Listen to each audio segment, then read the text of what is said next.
Hello. I know Candy was missing in action today.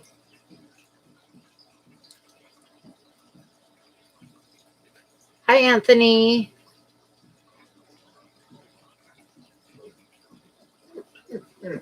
Oh, yeah, Buddy heard me talking to the computer. Hi, Mikey. The spoiled dog. I got him a new box of cookies. What do you do? Ugh. Hi, Kim.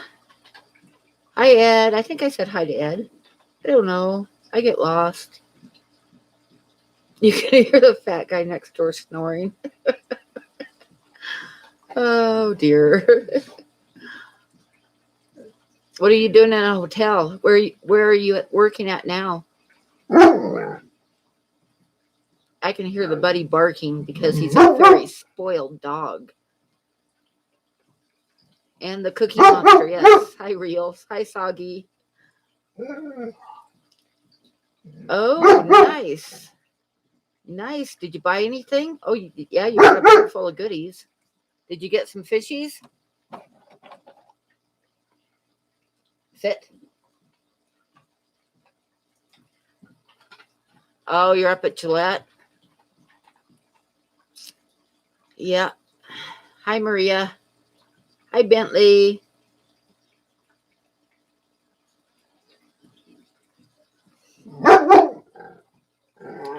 What am I going to do with you, buddy? I'm not going to keep giving you cookies if you bark. Down. You hush. You hush. Yeah, Ty, I was kind of worried. But it didn't come back on until 5. And, no, you have to hush for a minute. No barking. And they had just sent me an email saying that it would be back on by 8:30. So I was like, 8:30 at night? Jeez. No. Down. You got some black and gold mollies for your daughter's fish tank and a whole bunch of plants. Nice. Very nice. And you got to make baskets and potato salads. Yeah. Easter's tomorrow.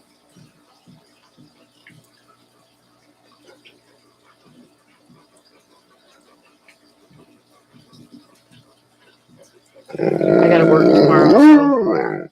But it's overtime, so that's okay. I was watching my fish tanks real close today with no power. They all did pretty good except the 40 breeder, the big one down there. I have the lights off on it right now. Sit down. Sit. But it's full of Farloellas, and they like a very heavily oxygenated water, and they were up by the surface. So, hi, Tampa Tom. So I ended up, no. Don't bark. No. I know you're licking your chops. But I ended up just taking like a big wooden spoon, and like every 10 minutes I was like stirring up the water to agitate it. And I don't think I lost any. I haven't seen the big ones, but there's a lot of babies in there, but I'm sure the big ones are probably okay. I'll look for them tonight, but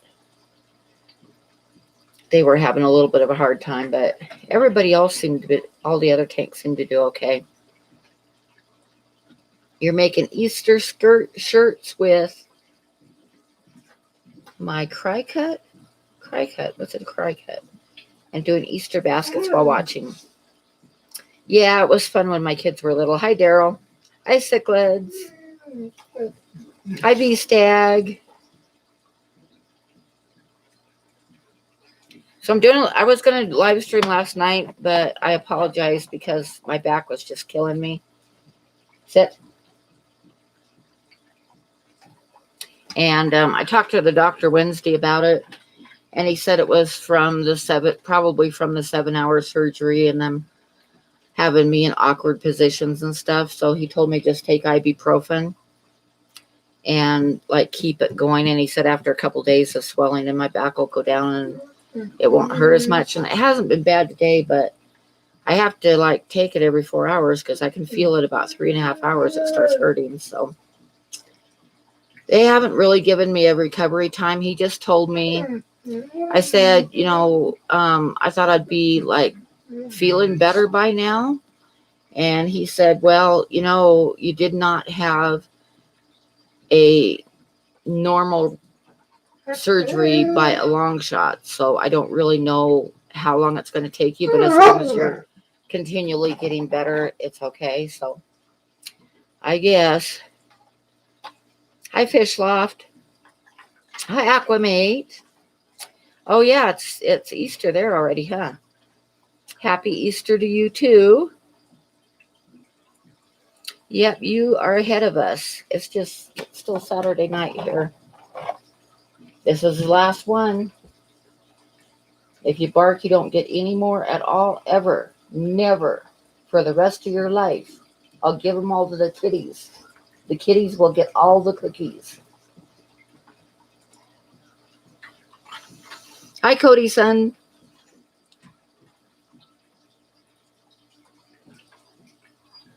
She is lying, buddy. Don't listen. He's not listening. Don't worry. Hi, Fancy Tail. Yep, they are milk bones, Petzotics. That's what he likes. I've tried other treats with him, like the rawhide things. He doesn't like at all. He won't even touch them. I know, easy treats for him, huh? Because I spoil him.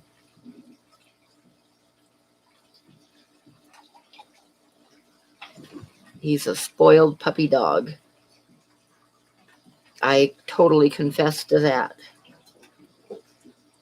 The little bunny foo-foo? No, I do not know the story of the little bunny foo-foo. It sounds familiar. Happy Easter. Did you guys, some of you probably saw the Easter post I did this year. It was no. It was 2 chocolate Easter bunnies talking to each other.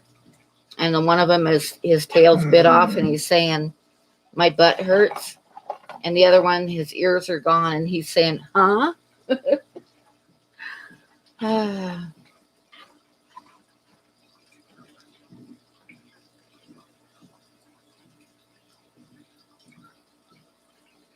See how spoiled he is? I told him no more, and there he is getting more cookies.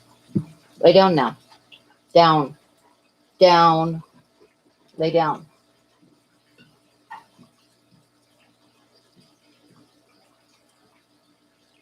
So, what's everybody doing for Easter? I'm going to be working, but it's okay because it's overtime and my kids are grown up. So, I love it when kids are little at Easter time, but my kids are all grown up. Little bunny foo-foo hopping through the forest. I know I've heard this before. I just don't remember it. No more.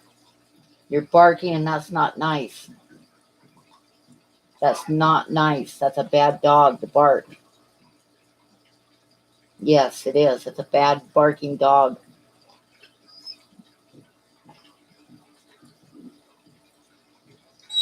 You're going to family for a big late lunch? Nice. No.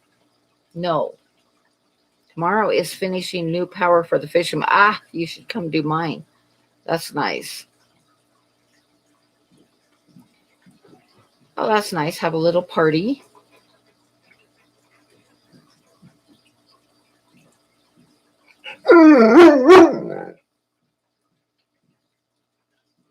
Oh yeah, I'm watching, but they're cheap and he likes them. So, and he won't eat most treats. He doesn't like a lot of treats. Sometimes when I'm real energetic, I make my own. But I'll make him some peanut butter ones. But right now he's got the milk bones.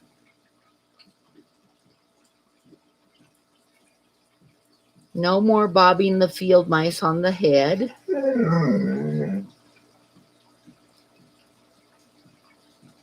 What I say? No, buddy. No, bad dog. Lay down. Down. Down. No, down. Down. Stay. No, get down. Down. He knows I have a cookie in my hand. Down. Down. All the way down. No, down. Down. Stay. He should have his own show. Down. Boy, he's not listening tonight. Down. Down.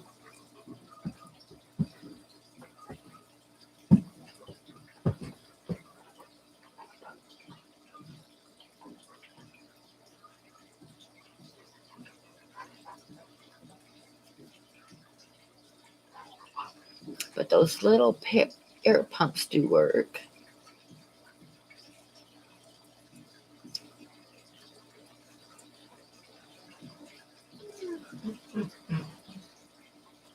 No, he's not buying it. Hi, Nola, not Nola Jane. Okay, Bentley. Don't drop your phone in the shower.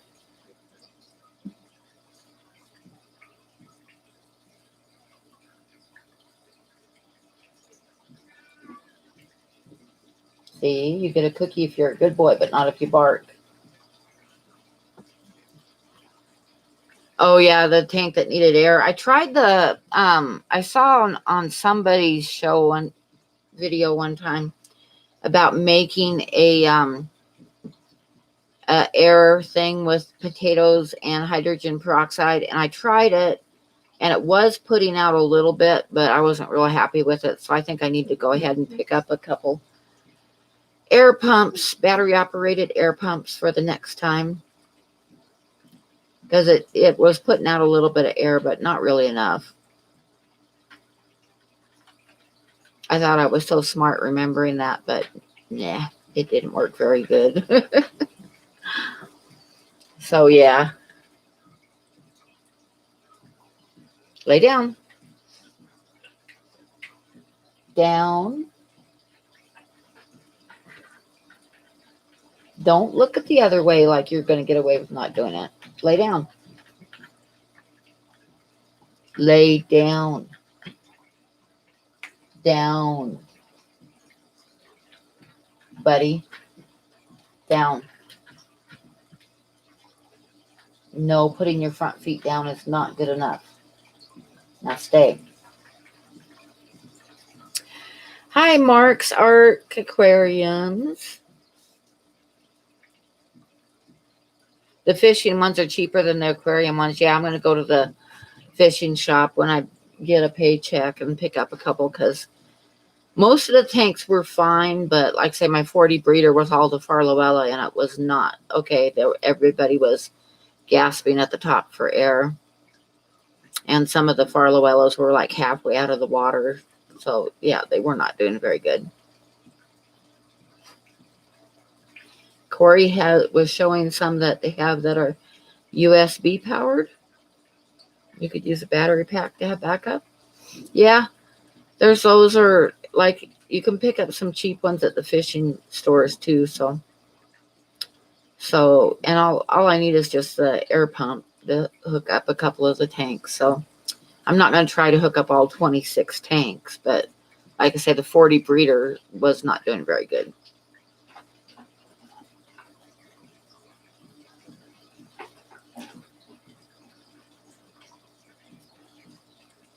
Do they last a long time? Yeah, I definitely need to get some. Hi, Ginger. How are you tonight? Are you all set for Easter? Candy, there was a story I was going to tell tonight. Do you remember what it was? You have battery air pumps for all the tanks? Yeah, I'd have to get like 26 of them. So, yeah, no. But I need to pick up a couple just for the tanks that aren't doing really good. Yeah, I had a power outage. It went out at 9 o'clock this morning. And it didn't come back on until 5 o'clock in the afternoon. Meanwhile, they sent me an email saying it'd be on by 10. And then they sent me an email saying it would be on by 3:30. And then they sent or by 3. And then they sent an email saying it would be on by 4:30. And then they sent an email that it would be on by 8:30. And I was like, oh my God, 8:30. And then it came back on at 5. So, oh yeah, the homeless guy. I'll have to remember to tell that here in a few minutes.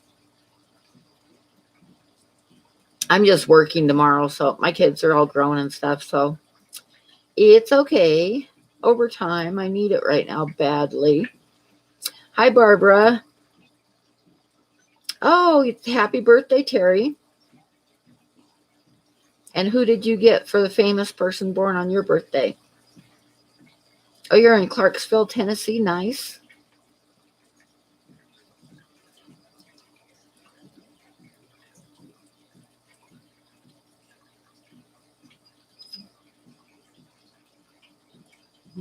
Hitler. I figured it'd be something like that.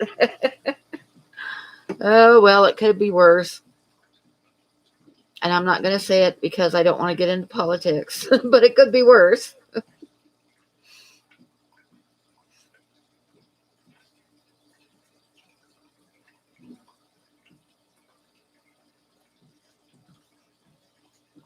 I didn't get my floor vacuumed today. I was going to vacuum my floor and stuff, and it's like, but the main thing, I wanted to get all my tanks done. And because I go back to work tomorrow, and I only got 4 done because the power didn't come back on until 5 o'clock in the afternoon. Yes, happy birthday. I'm not going to sing to you because I would instantly have 0 people in the chat if I started singing.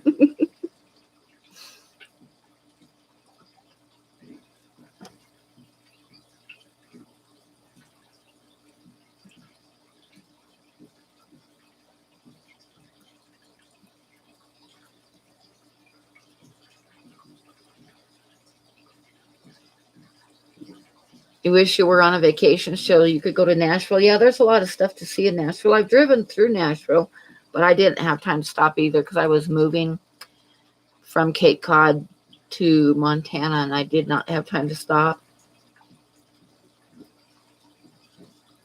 Oh, yeah, Buddy would definitely start barking. Yeah. It's wet. It's like I just got out of the shower a little bit ago.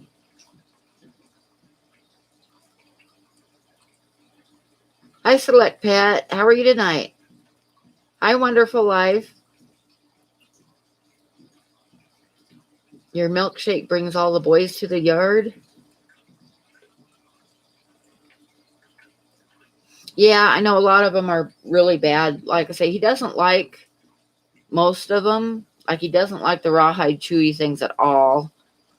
And I've tried the like bacon strip ones, and he doesn't like them. So he gets the milk bones, and they might not be the best, but they don't upset his stomach, which is saying something. Hi, Byron. Because he's got a real sensitive stomach, and if I give him cheap dog food or very much people food, he will get diarrhea really bad, and he can eat a lot of these and he doesn't get sick. So that's one thing about him. Yeah, he won't touch the rawhide. He doesn't like it, or those little rolled up chewy things. He doesn't like them at all. You haul ingredients for pet food. People don't really want to know. Yeah.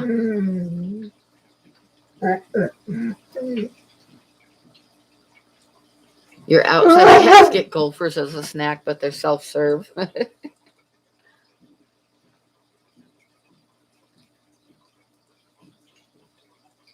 You're such a spoiled one. No barking. You spoiled dog. No barking.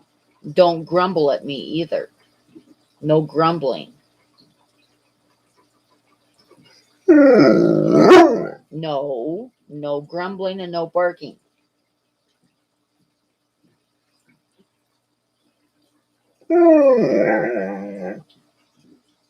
Yeah, they're a pain, but I always made a mess. I used to have one on my 75 when I had a 75.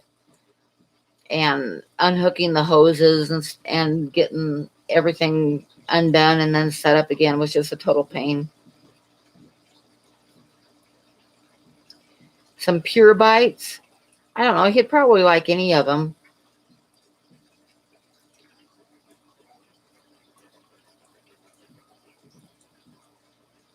There was much cursing. Yes, I can totally believe that. I always did much cursing too, and I always ended up with water on the floor. And then I always ended up like having to pump the hell out of it to get it going again. Quit barking.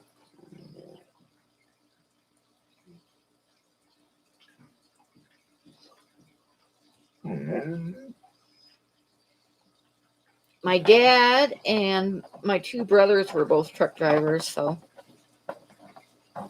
Oh, Easter cake. Nice. Sit.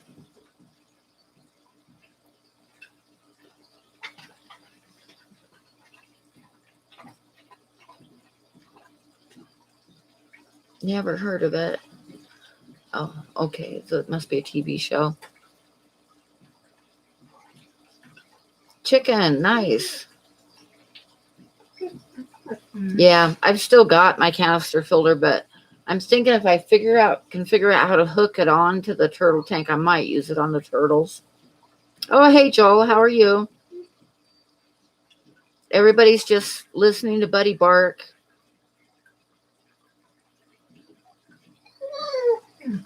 Oh, your dog's like green beans, huh?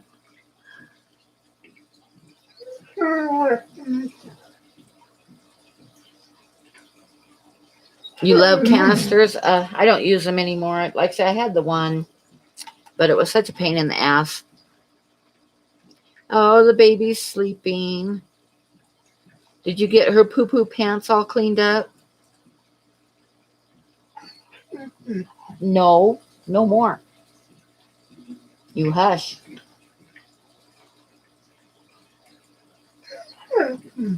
My cat brings me birds all the time. I hate it, actually. It's like he doesn't catch ugly ones. He catches the pretty ones.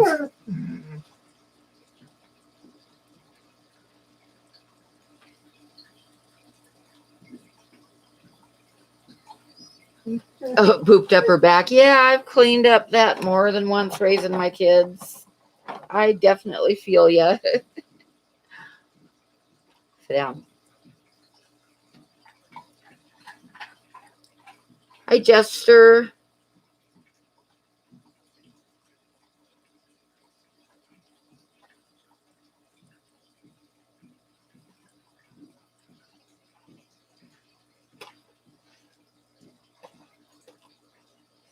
Buddy's distracting you. I'm sorry.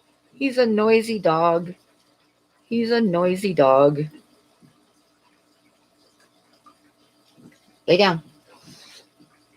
Down. I didn't say to sit. Lay down. Down. Down. Down. Now stay. Yep. Don't forget the like button.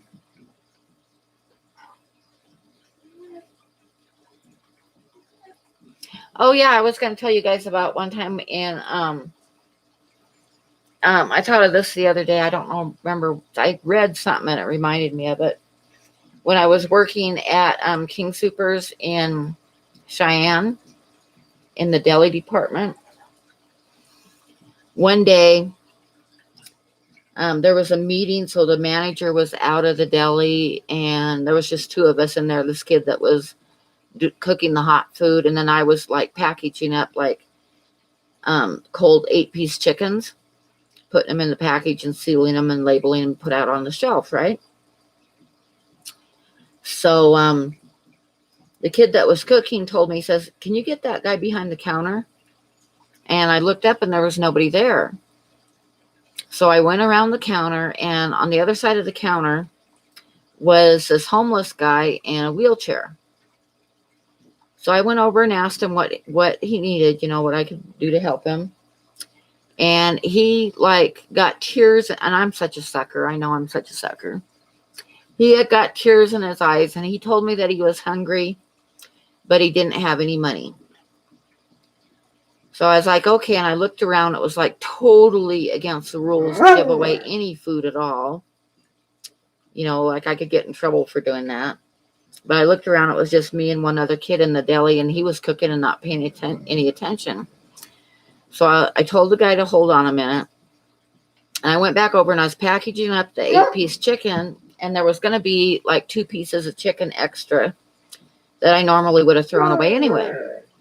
So I got a food tray. And no, I wasn't dating the kid. Ugh.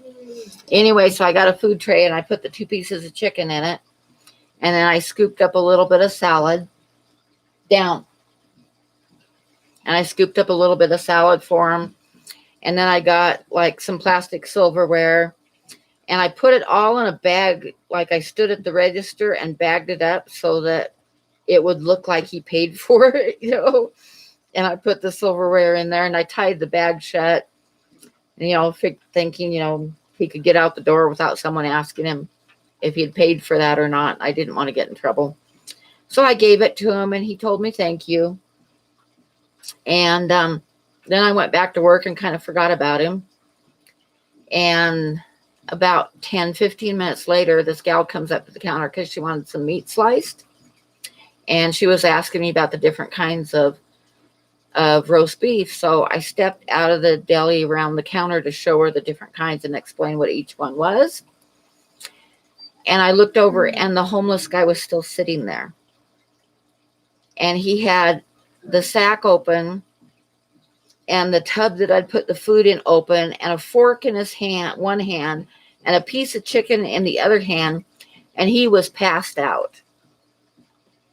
And I'm like, oh my God, oh no, I'm going to get so dead if the manager comes back here before he's gone. So, and the gal that wanted the meat, you know, I was helping her and she looked over at me and she says, is that guy dead?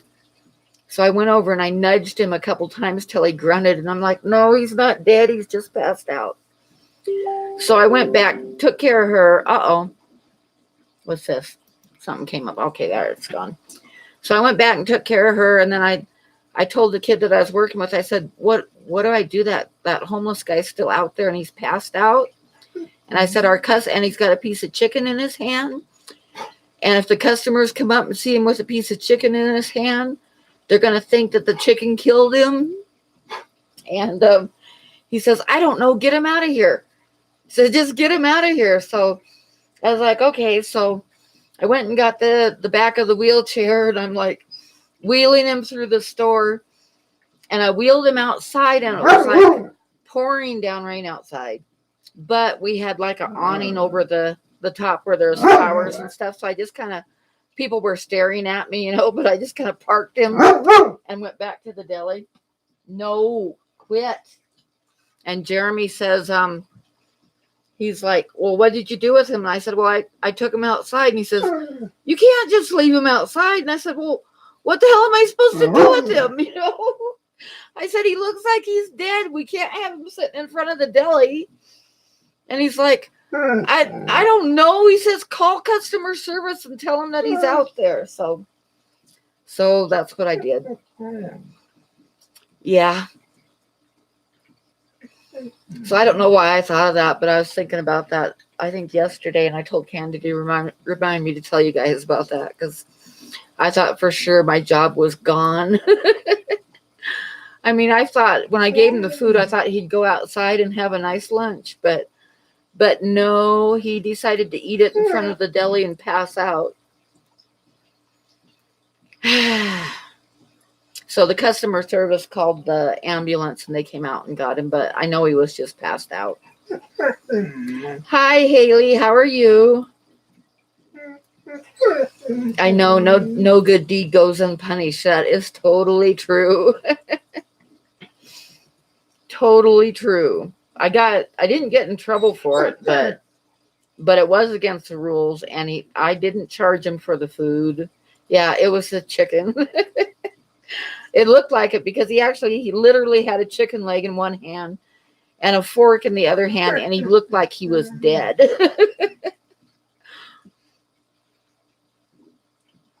Okay, are you getting all the tanks clean, Haley? I know it was a good stream. I watched the rerun, Candy, because I couldn't watch it either because my power was out. And by that time, my phone was dead too, and I had no way to charge my phone, and I had no computer, so I totally missed her live stream with Joseph. Chicken is more of a slow death. That's a good point. That's a good point. Oh. But yeah, I just wheeled him outside, and the kid that was working in the deli had a fit. He said, "You can't just leave him sitting outside." I was like, "I don't know what to do."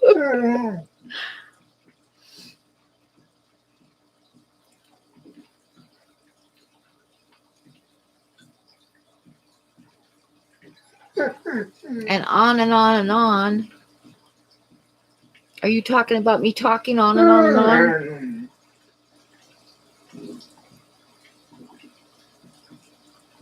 Oh, snickerdoodles. My kids love snickerdoodles. It's like they always ask me to make them snickerdoodles and send them in the mail. And I came up with a recipe for snickerdoodles, kind of added on to it, Barbara. That is so good. Oh, Joseph. Oh, I thought it was a good one, though. I liked it. Anyway, at Christmas time, I always I'll make up the snickerdoodles, and then I'll add, I'll take some fresh cranberries and grind them up, and I'll stir them in at the last minute. Oh my God, they are so good with the cranberries added to them. Really good. You ought to try it sometime. But yeah, my kids always want me to make them snickerdoodles. My sister-in-law, one time, she asked me for my recipe for snickerdoodles. So I said, well, you can just go online and find one. I said, the only thing is, don't follow the instructions as far as heat goes. I said, don't turn the oven above 350. Just cook them a few minutes longer, but have the oven set at 350. Otherwise, they just turn out hard and they aren't as good. And I wrote that down. I printed out a recipe for her, and I wrote that down. Do not turn the oven above 350. And yeah, she did. Hey, Joseph. She complained to me because her cookies were hard and dry, and they weren't like the ones I made. And I said, well, did you turn the oven to 350? And she says, no, the recipe said 400. So, yeah. So I'm kind of rambling now. But anyway, Barbara, you ought to try the cranberry sometime. It's really good. It's really good. You have a donut. I want a donut. Did you get it from Voodoo Donuts? Voodoo Donuts makes the best donuts. They're in Portland, though, so you probably didn't get your donut from Voodoo Donuts.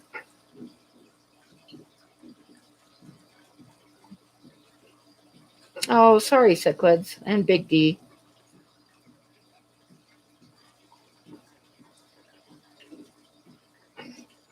Oh, yeah, try the cranberry. It's really good. I grind it up, like in a food processor, grind up the fresh cranberries, and then just stir them in at the last minute, because if you stir them in while you're mixing up the dough, you'll turn the dough red, but you kind of stir it in at the last minute so it doesn't color the dough. And then it's like a little bit of tart in with the sweet, and it's really good. I'm feeling better tonight, Joseph. Of course, I just took a handful of pills, but I think I'm getting a little bit better as long as I keep taking the pills anyway, which is better than before, because earlier this week I was taking the pills and I still was in so much pain I couldn't hardly get anything done.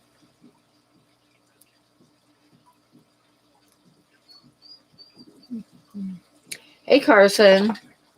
Hi, American Reefing. I'm getting better slowly, but it's all progress, right?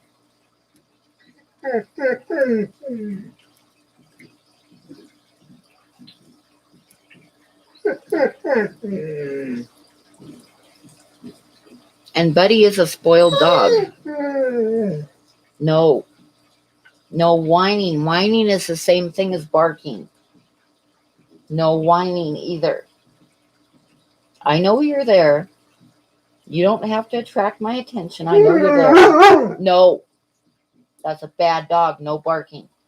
No, no, no barking. Go lay down.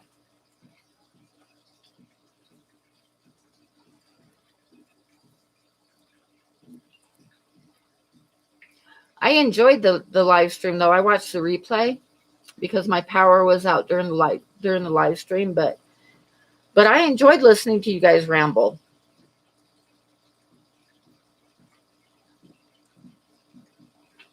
Oh, that sucks, Big D.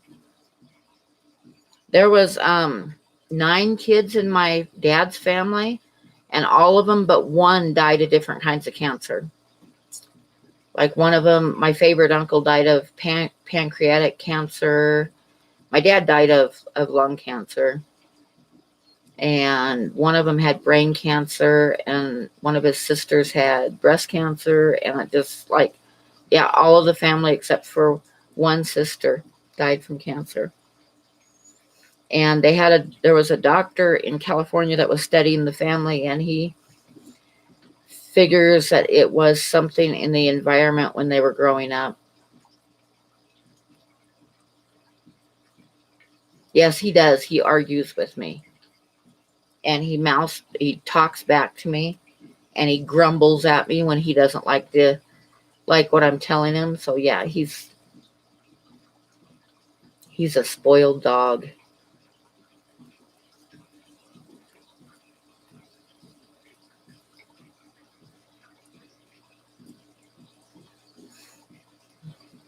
But speaking of cancer, I'm going to have a cigarette.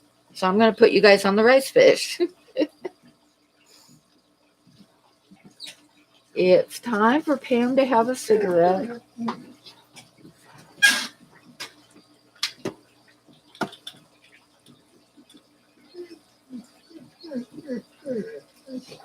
Give him a little bit of food.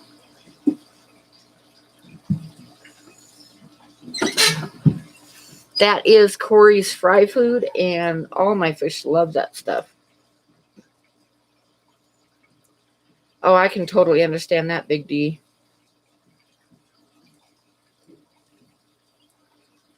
When I wasn't feeling good, I didn't really want anybody coming over either, so.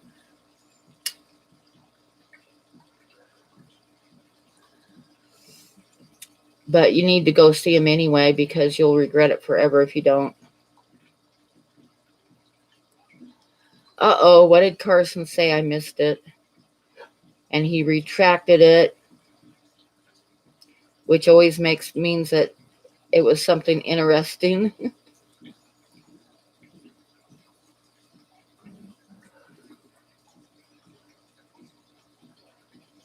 If you take half a gravel pill with your pain pills, it makes them work better. What the heck is a gravel pill?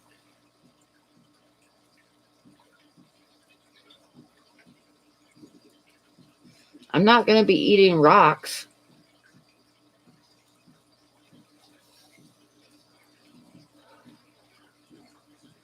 Yeah, I would just go see him.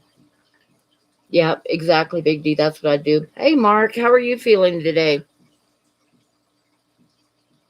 Are you feeling better than yesterday? Oh, motion sickness pills. I actually have some. I wonder if I should take them with the other ones.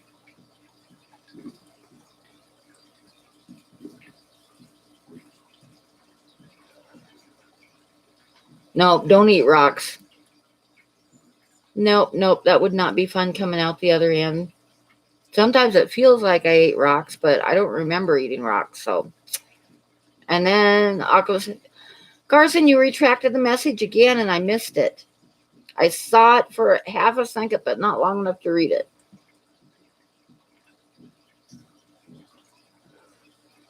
Oh, rice fish go for $10 in Hawaii? Well, you guys are going to get 4 apiece. I'm going to send 4 apiece to you guys. You and Jesse. So, and probably next week, as long as I'm feeling up to package him up and stuff, I might send him out Tuesday because it's going to be fairly warm here for next Tuesday. You want to breed them and make money?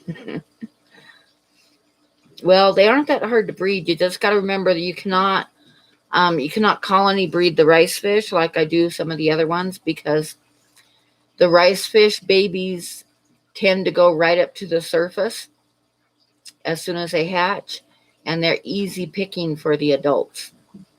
Now the drape fin barbs, you can like breed them in the tank with the adults if you got enough cover, because they will duck down and hide in the grass on the bottom.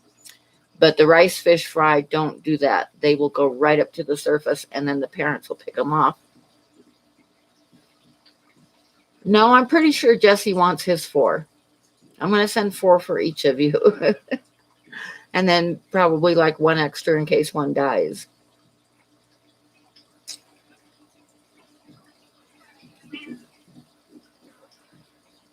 And then I'll let you guys know when it's warm enough for you to send me the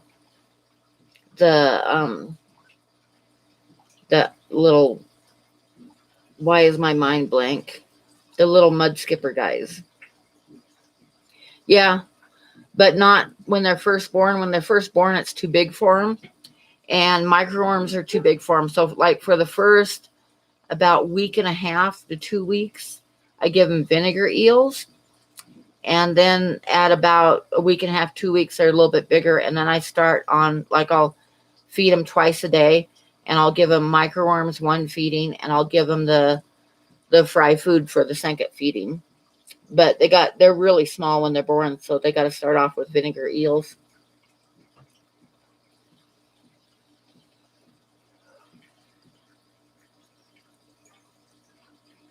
You and your dad are going to have a ton of rice fish. Oh. You should wear a sign saying Jesse is not your dad. Or Jesse could show up with a sign saying Carson is not my son.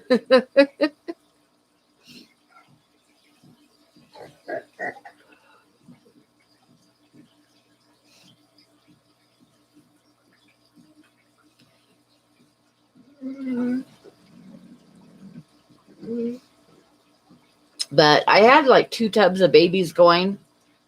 But when I went in the hospital, it was supposed to be, I know I've told you guys this before, but it was supposed to be like I was going to go in for surgery at noon.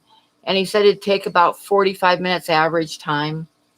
And then I'd be in the recovery room, and then my daughter could pick me up at 4 o'clock to go home. So I did not tell my daughter how to feed the fish or anything else, because I was going to be home that night. And then the surgery lasted 7 hours, and I was not home for a week. So I had some fry that was only a couple days old. I had about 30 or 40 of them. And then I had about 25 fry that were about 2 weeks old.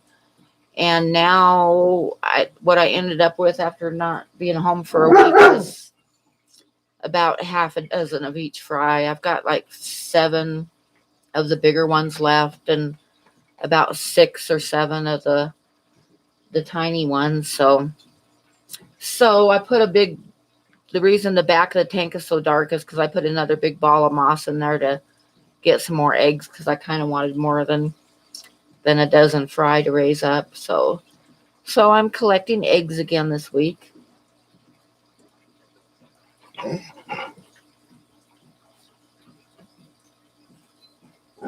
Oh, that's too bad. I hate losing puffers. No, quit.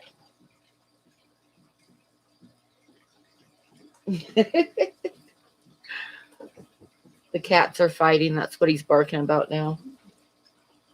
They were like having a face off with their ears pinned.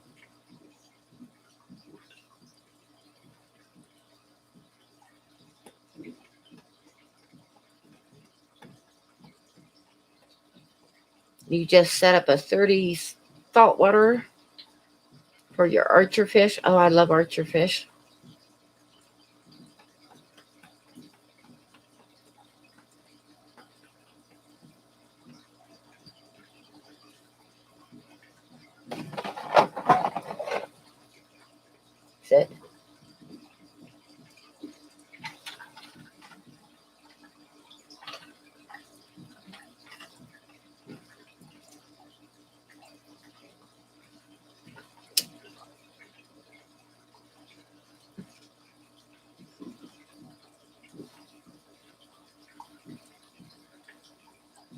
You moved your archers out and put them in a tub. Tubs work great for that stuff.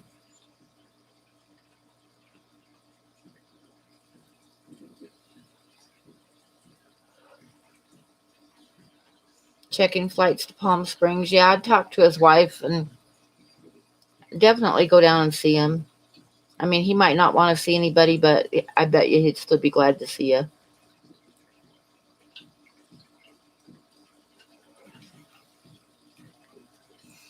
Hey, Jay. How are you tonight?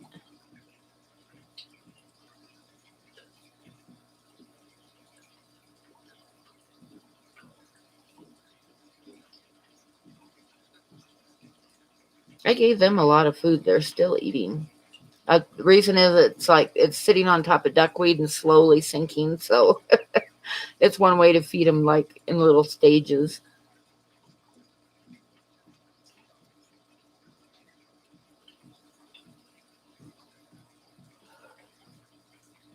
You guys and your saltwater tanks. I look at Bob's tanks and his videos, and it's like those saltwater fish are so nice. It really tempts me, but I definitely do not have the money to set up a saltwater tank.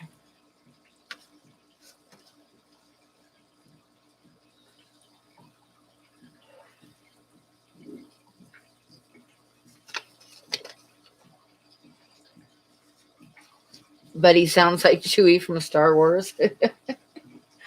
He does talk. That's one thing. He's really well behaved, and like I never put a leash on him because he'll come when I call him, and like if I'm traveling, I just and get him out of the car to go potty. I just point to where I want him to go, and he goes bathroom and comes right back. If he's running and playing, he'll come when I call him. So he's well behaved, but he's always, I can't get him to be quiet. He's going to bark. He's going to talk. He's going to say hi to people by barking.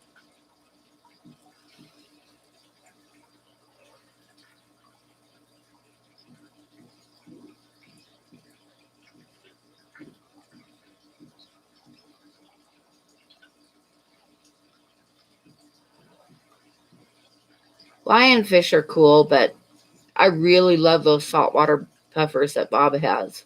Those are really nice. And I love the different kinds of little gobies too. The saltwater gobies are so cool.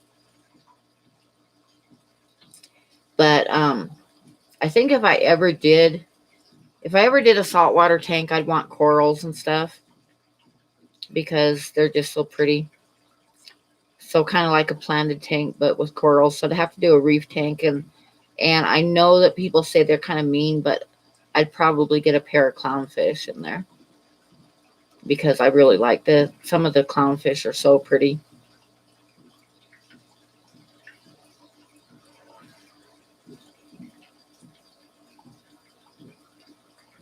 $1,500 for lights. Oh my God. Yep. That's why I will never, ever set up a saltwater tank.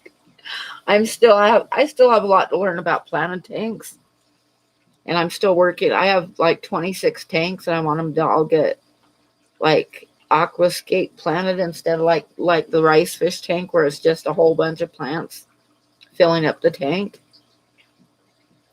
So that will keep me busy without doing a saltwater tank with $1,500 lights on it. Oh, you did? What did you name him, Bob? I liked Rudolph, like Rudolph Valentino, but yeah, I have no imagination.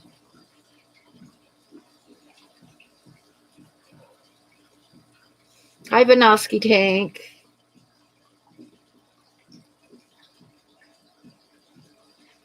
Oh, Toby, okay.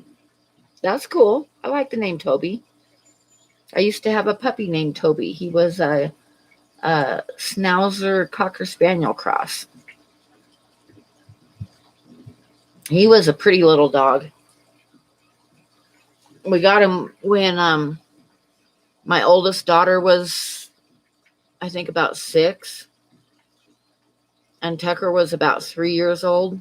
We got this little dog that we named Toby, and we lived across the street from this family that had one daughter that was like a year older than Jessica.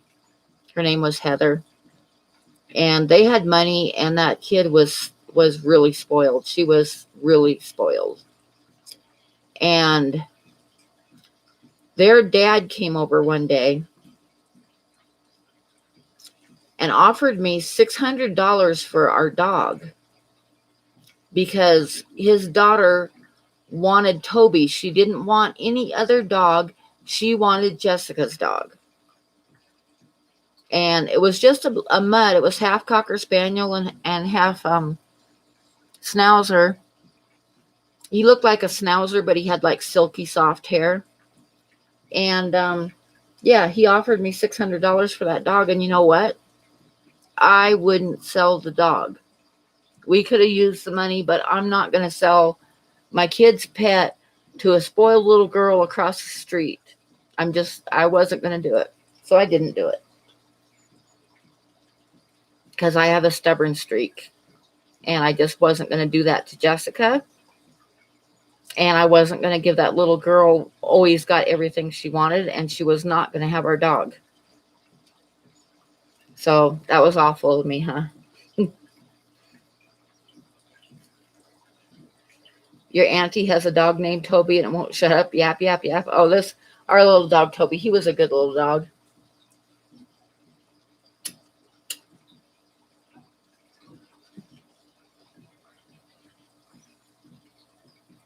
We went fishing one day with the kids and about 10 miles out of town.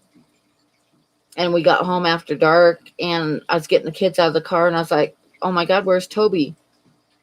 We had left him out at the fishing hole. So we piled back in the car and drove back frantically to get him. And it was down a dirt trail. And he was just sitting up at the top of the dirt trail waiting for us. Just sitting there.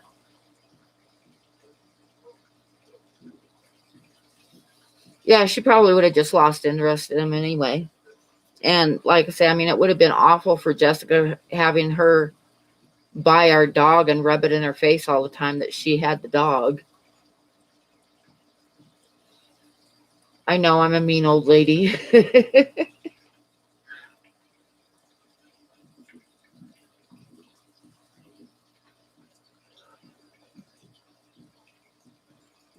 But we had Toby for a lot of years. I think he was like about 14 when he died.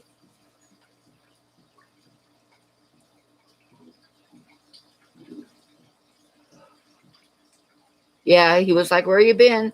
I was so worried that he was going to like get lost because it was out in the middle of nowhere, or that a coyote would get him or something, or, he'd try to find his own way home and get hit by a car on the freeway. But he was just sitting there waiting for us. He knew we'd come back and get him.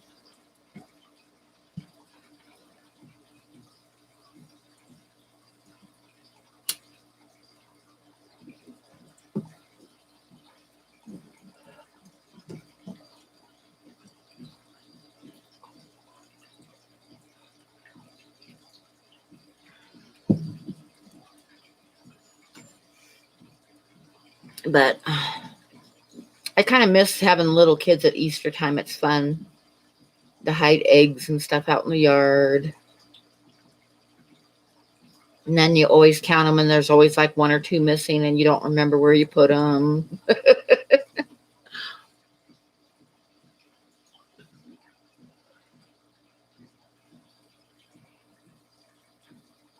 When Megan was little, I was going to tell you guys this on St. Patrick's Day, but I totally wasn't feeling good, and I forgot.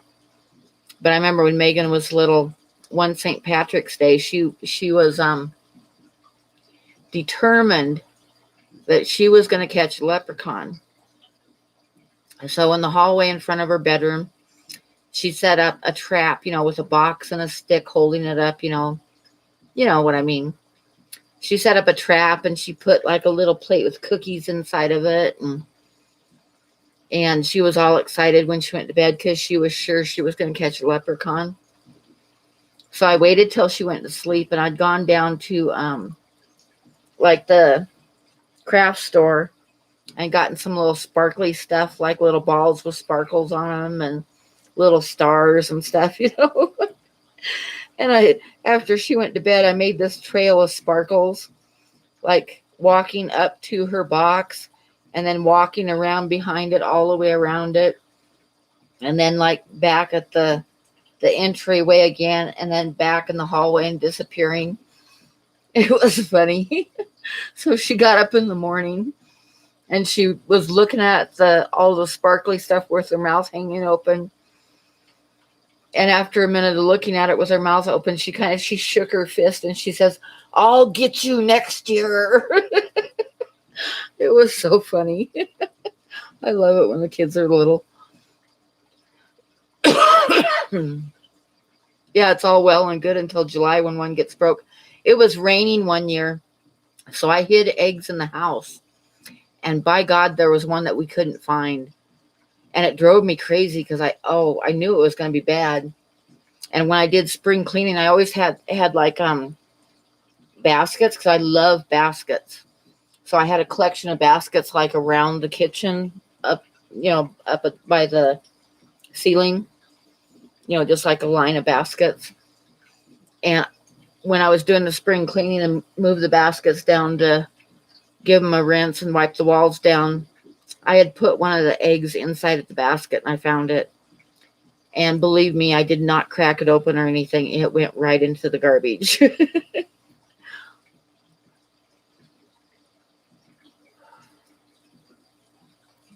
Wow, Barbara, that's cool. What do you call a pig that knows kung fu? Pork chop. Yeah, exactly. I'll get you, my pretty. That's what she did. She like shook her fist and she's like, "I'll get you next year." It was so funny.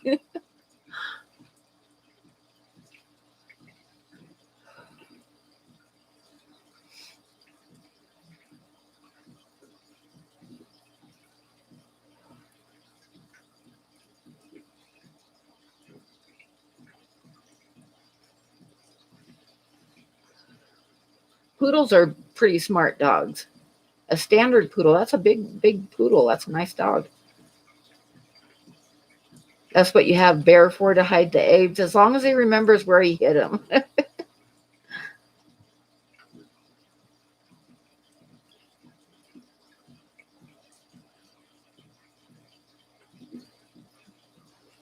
Candy kind of disappeared. She must be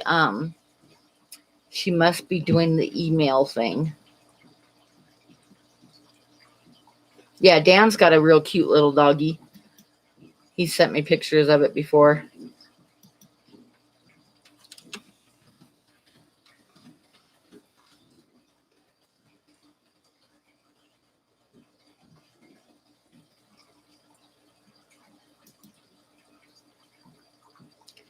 Oh, you just finished doing eggs? Oh, that's always fun too when the kids color their eggs.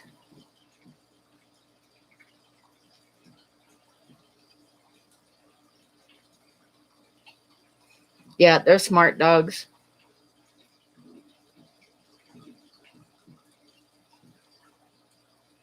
Hi, Kiwi.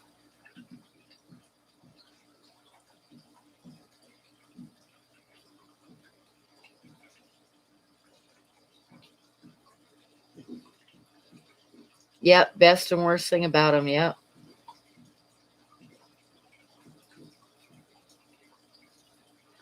Colored fingers are bad for computers. Oh, it probably wouldn't hurt it any.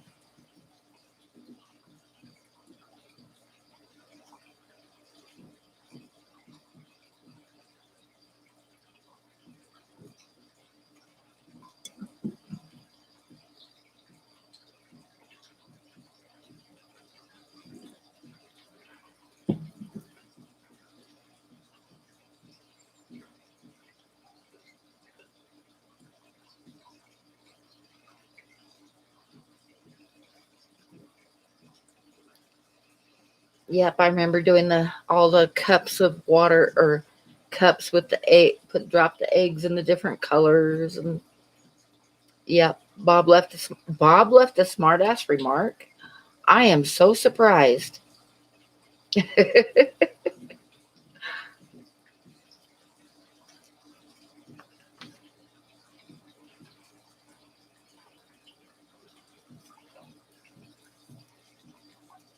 I know that's totally shocking news.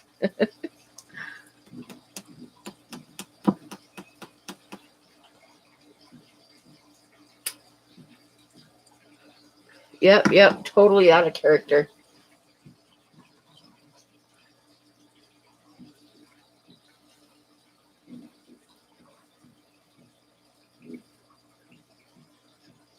Slander. uh,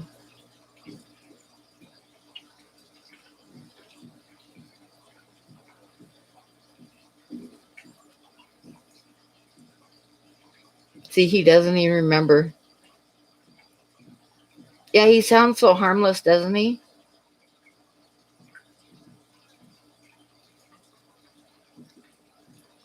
Hi, Fish Tropic. And then you go and you give him a wrench, and oh my God, the whole world changes.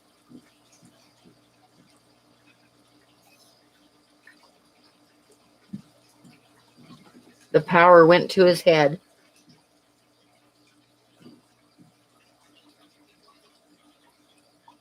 Oh, yeah, it is. Yep.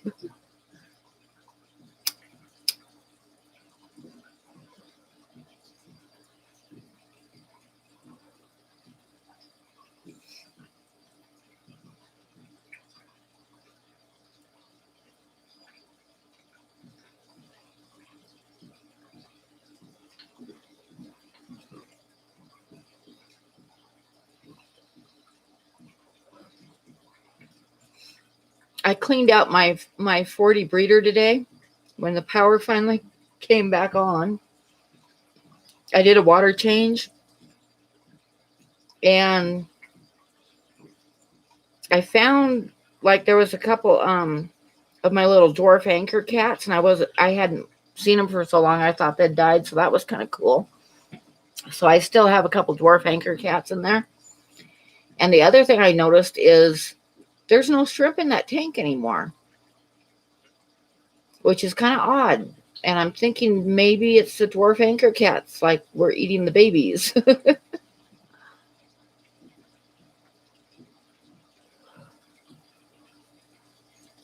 Exactly, Kim. Yep. That's the fun times.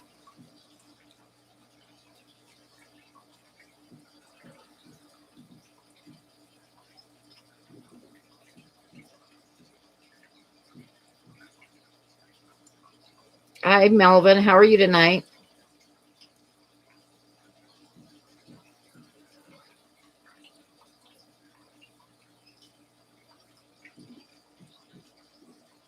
I'm kind of surprised we've got, what, 28 people in here tonight. I was kind of thinking that I probably, like, nobody would show up because of it being Easter in the morning. Bella Dunn took your recliner. Yep, exactly. I'm pretty sure that the anchor cats probably took care of any little babies in that tank. But they were nice and fat and healthy looking.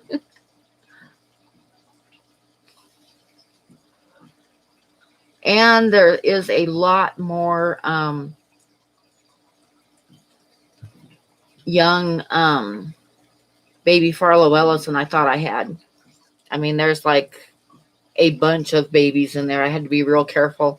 And I pulled out some plants to kind of thin them out because it like all my tanks, it's a jungle tank, and I kind of want it to be nicer looking. So I did a lot of thinning of plants, but I'd set up a tub in front of the tank, and I dropped the plants into the tub. And I will give it, like, tomorrow morning, I'll check it, because there's one thing about the Farlowellas that I have found before is, like, if they're on a plant and you pull that plant out of the tank, they don't drop off into the tank. They still hang on to the plant. So I dropped all the plants that I pulled out into the tub, and then I'll go through them tomorrow and make sure there's no, even the adults do that. Even the adults will do that. So I've got to check everything over really good. Yeah, all my tanks are jungle tanks, so, and I kind of want them, I want to do something different. So I've been like thinning that one out a lot because it was so thick that you couldn't even see the bottom. So I thinned out a lot of plants. And then I got a one of the Anubias gold and that fern that starts with a B. I forget what it's called, but I got a little pot of that. And I'm going to tie them onto some pieces of wood so I can move them around until I get them in a spot that I like. But I had the whole back of the tank was full of that pogostemon octopus. I mean, it was totally full, and I pulled all of that out. And then I had some giant hair grass that was supposed to be on the side, and it was clear over in the middle of the tank, like choking everything else out. So I pulled out a lot of that too. And like I said, I'm going to try the Bacapa, or what is that? Okay, you guys, what's the fern that gets real big sometimes? Bulbitis. I got a bulbitis, and I'm going to put it on a piece of wood, and I kind of want it to fill up the back of the tank where the pogostemon was. So far, it like melted back, but it's growing back in really good. So, and it's still in the pot, but I'm going to take it because I got it before I went in for the surgery. So it's just been sitting in the tank, but I'm going to tie it onto a piece of wood and see if I can get it to kind of fill up the back a little bit with the giant hair grass and that in the back. And then the gold leaf Anubias, gold coin Anubias, I think it's called. You kill the bulbitis in about 2 months. Well, this one's been sitting in the tank since like a week before my surgery when I wasn't feeling good, and I just dropped it in the tank. So it's been about a month, and like the old leaves melted off, and it's getting a lot of new growth. So hopefully it will do good. Where did I get it from? I actually don't remember. It wasn't from Aquarium Co-op because they didn't have any. So I ordered it somewhere else, but I don't remember where I got it from. It's been a while. The gold coin Anubias I got from Aquarium Co-op. And then I also got 2 dwarf lilies that I'm going to put in the front someplace. But they're sitting in another tank. They've been just sitting there for a while. I got to get them planted. And I've got a few other plants too. I got some of the dwarf chainsword, but that's going to go in one of my new tanks when I set it up. And I got some sarositang, which I'm going to tie onto a piece of wood too, but that's not going to go in that tank either. That's going to go in one of the smaller tanks that I'm setting up. Well, thank you, Mark. You have a good Easter too. It was from PetSmart. Yeah. On Joel's stream, I think it was Friday, some guy said that, how do you take care of a purple waffle plant? And as soon as he typed it, I knew he'd gotten it from PetSmart. And I told him that it's not an aquarium plant. It'll rot in the aquarium after a little bit. It's a house plant or a terrarium plant. And he told me that no, they can be a house plant, but they're an aquarium plant too. So I didn't say anything more, and I just waited for Joel to tell him when he got to it. The other thing you have to watch out for at Petco that they sell a lot, and it's not an aquarium plant, is that Mongo grass. I've fallen for that more than like a couple times before I figured it out. And it'll look good in the aquarium, and it's really neat looking little short grass. Pretty sure it's called Mongo grass. But yeah, it rots after like a month because it's not an aquarium plant, it's a terrarium plant. But they sell it as an aquatic plant. And I got suckered into that one.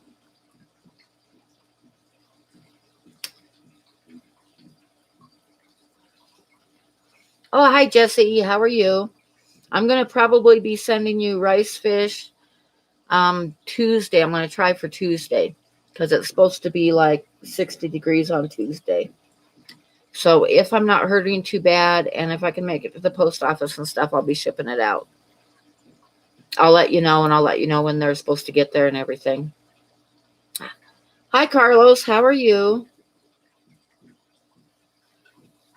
But you got to watch out for Carson because he says he wants all of them. So you got to make sure you get yours. Um, Probably not quite yet, Jesse, because like we're having a few days in the 60s and then it's going to drop back down cold again. But pretty soon, like I'll see what the week after next looks like. I'll let you know. Yeah, no, Barbara, it's not, but they sell it at Petco as an aquatic grass, and it's so cool looking. I really like it. So yeah, I bought some, and it died, and then I bought some more, and it died, and finally I read someplace that it wasn't an aquarium plant.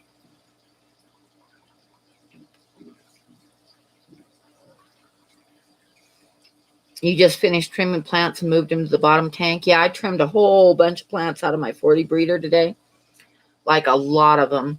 But I put them in it's about a 10-gallon tub, and I put them in that because the tank is full of baby farlowellas, and farlowellas have this habit of hanging onto the plants even when you pull them out of the tank.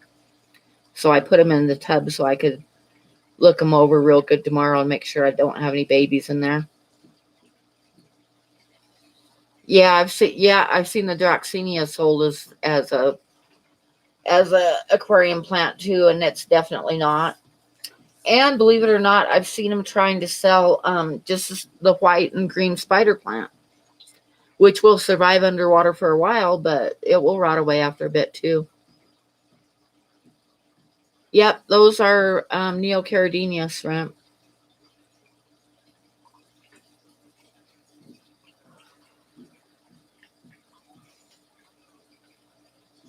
Yeah, this was like when I think it was my very first planted tank that I set up that I got the Mongo grass, and I was real disappointed when it didn't live because I really liked it, for the foreground plant. But no, it is not an aquarium plant. I was a rookie and I got hooked in on it.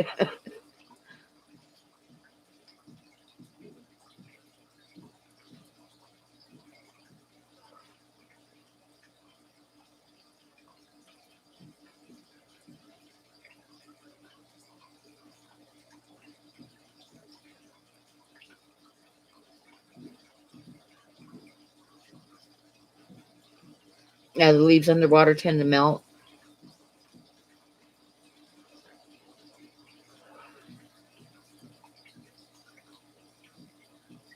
Yeah, I've still got a couple more tanks to trim, but I trimmed a lot out of the 40 breeder, and then I'm going to sit and look at it for a while.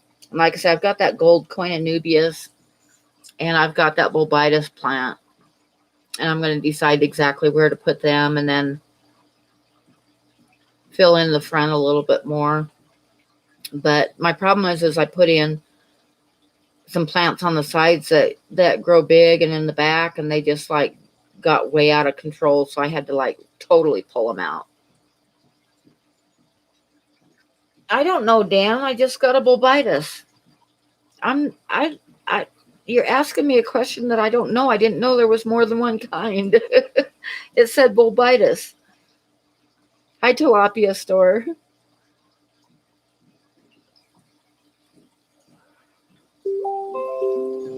Oh, that would be kind of cool. The Mongo grass for a ground cover in the lawn.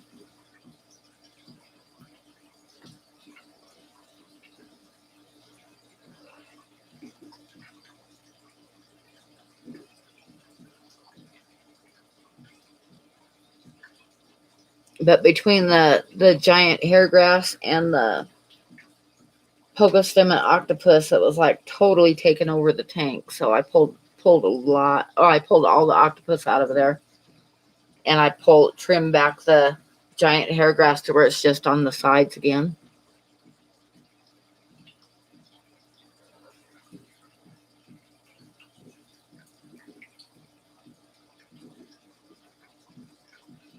Are my Farloella acus or But I don't know. Let me look it up real quick. I can recognize them when I see them, but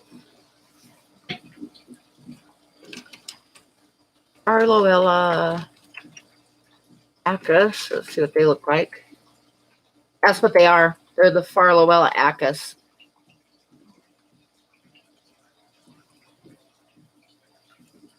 Yep, they got the long snouts. Yep, that's definitely them. So that answers that question.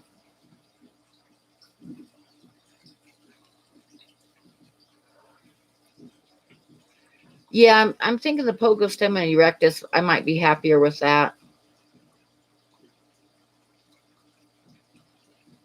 I'm going to put what I pulled out in different tanks of the octopus, but I just didn't want it in that tank anymore because it was taking over and shading everything else out.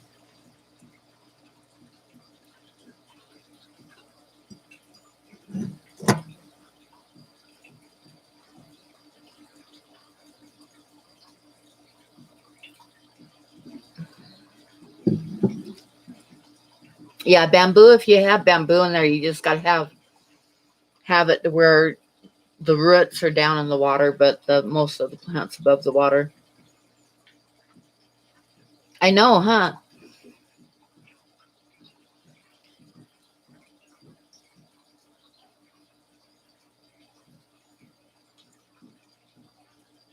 Yeah, I might get some of the erectus to put in the very back of that tank or in the next one that I set up because I want to get 2 more 40 breeders.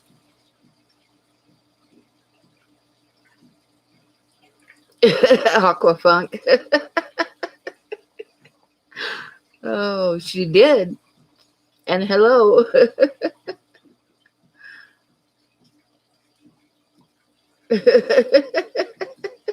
He just kind of came out of nowhere, huh?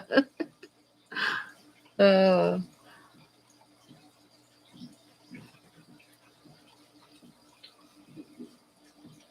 yes, I said it too, but that's not a surprise if you know me. just, just ask Joseph. I was giving him a bad time last night.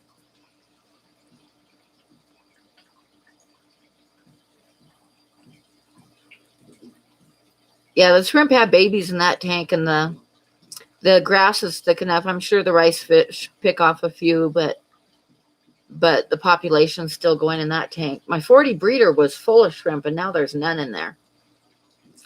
So I'm thinking that it was the little anchor catfish were picking off the babies.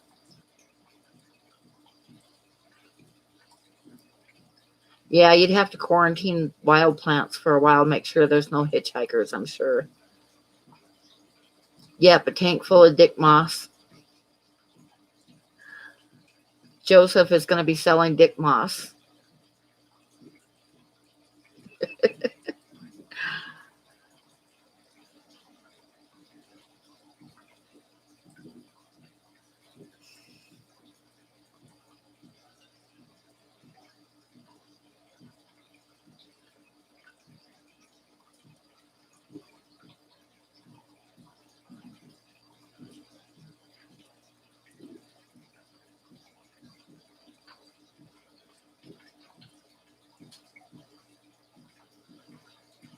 Where is everyone's manners tonight? We have manners. Who has manners?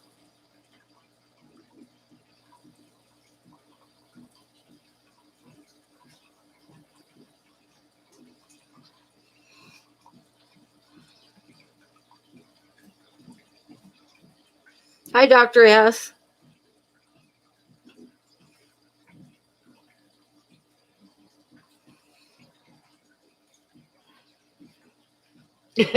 Joseph shaking his head. Oh, Joseph will get used to me eventually. You got to learn to expect things from me.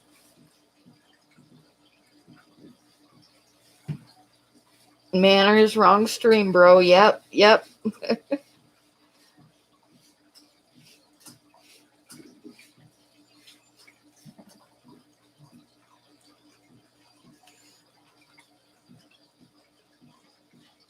I used to take plants years ago, And it actually worked really well. I'd get alum at the grocery store, and I'd mix in some alum in a bowl of water, and I'd soak them in it for a day. And it actually works better than anything else I've heard of. It's kind of old school, but it does work.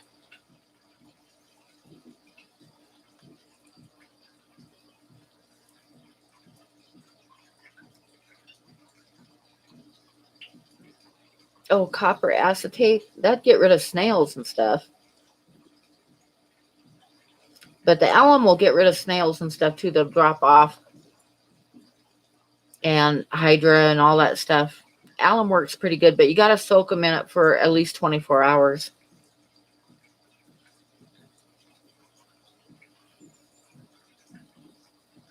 Yeah, I do like snails too. I got my ram's horns. The first ram's horns that I got to get started with came in on a plant that I got from the co-op. And it was a real pretty ram's horn too. It was like one of the leopard spotted ones. And I have like tanks full of brown ram's horns now, all from that one little snail that I started with. And then I ordered some pink ones. I think I got like 4 of them. And now I've got several tanks full of pinkies. Yeah, puffers. You need snails when you got puffers.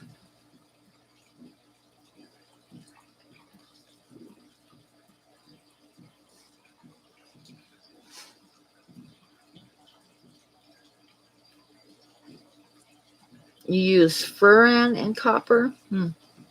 Like I said, years ago, I always used alum, and I kind of forgot about it.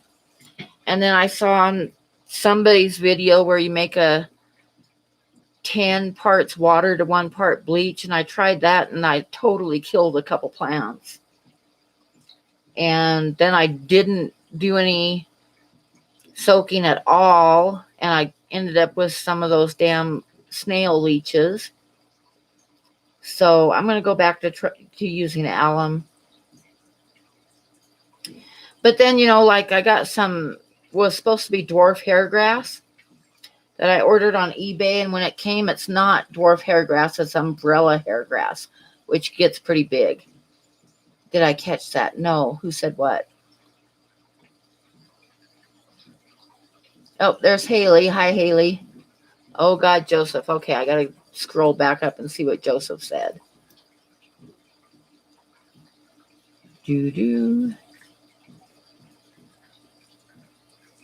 It's much thicker and longer than your average moss. And it's stiff. I noticed that in the pictures that you showed last night. Dick moss is very stiff.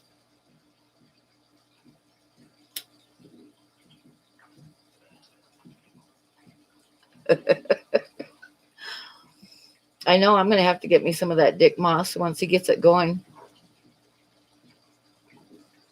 And then he's going to get some of those stack inlers. And I told him he should do like a combination pack. Sell them as the stack dick moss.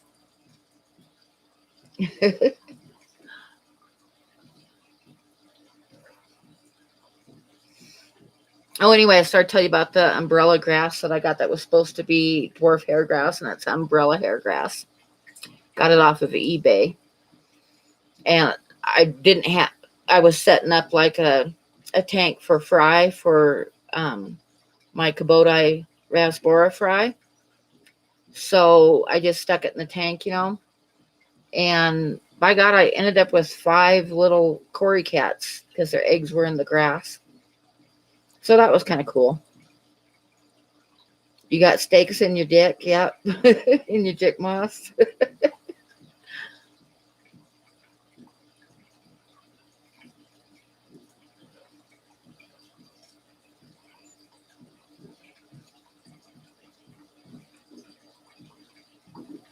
Yep. Stack Inler and Dick Moss starter pack. I think it's a good combination. Everyone loves the Dick Moss. Yep.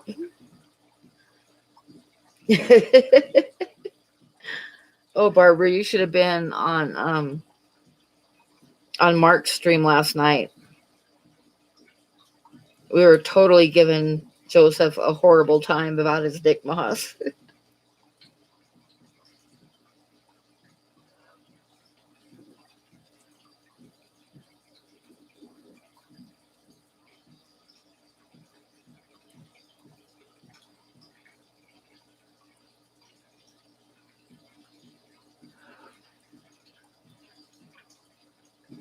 Yeah, small cox rope fish. That would be good. A good business name, yes.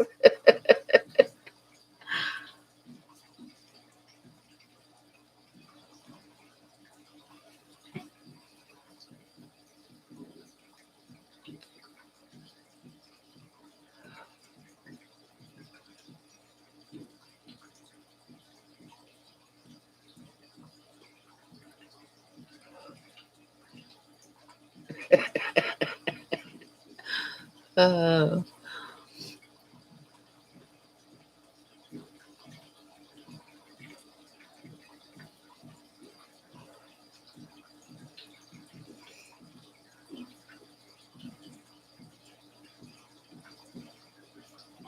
it's also a good way to get iron oxide from nails off. Remember that.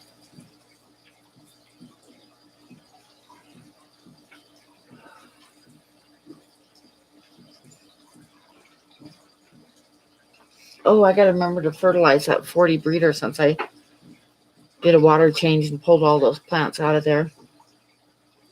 And I have not fertilized it yet. I'll have to remember to do that.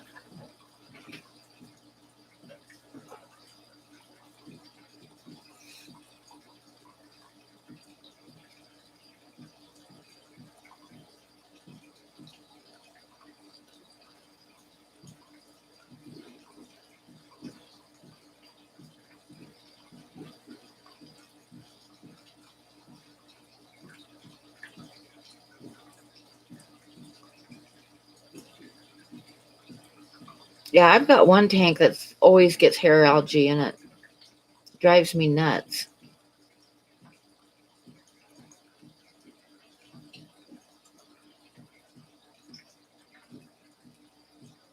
Yep, you guys need to get some dick moss. Yep, I remember doing that reels.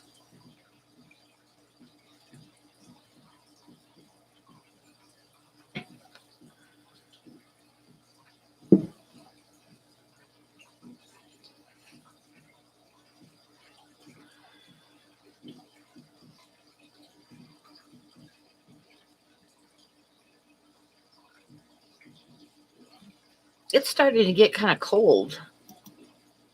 48, yeah. It's 48. I'd better shut my windows. It got up to in the 60s today. But I think it's time to shut the windows. I'll be right back.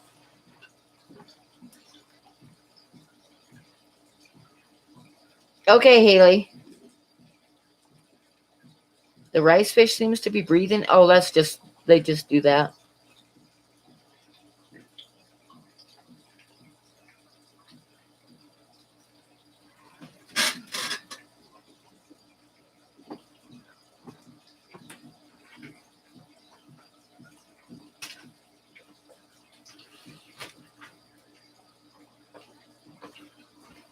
Move, cat.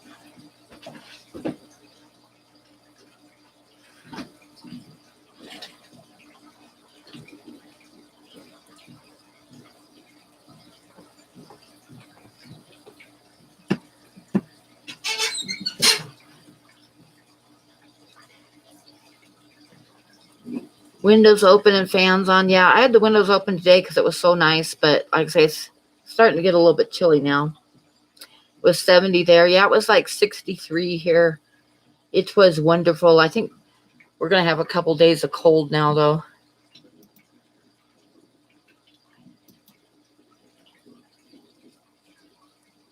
Yeah, tomorrow's got a high of 46 and Monday's 39. But then it's going to get back up to 57 and then in the low 60s. So I'm not going to complain. You should check your weather for this coming week, Candy. If I get to it, if I feel good enough, I'm going to send Jesse and Carson's rice fish out on Tuesday. And if your weather looks good, I can send yours too.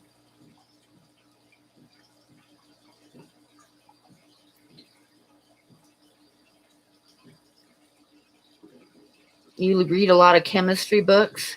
That's kind of cool.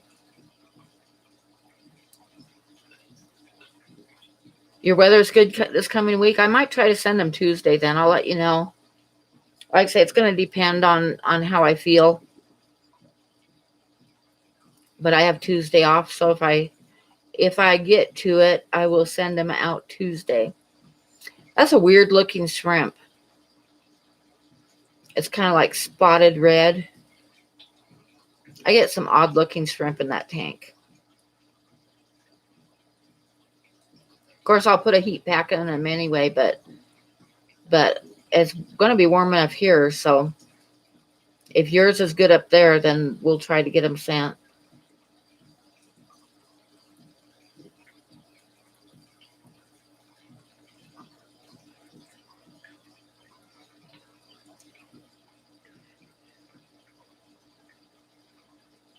Do you live in Oregon, Big D? Because I grew up in Oregon, and it does rain there a lot.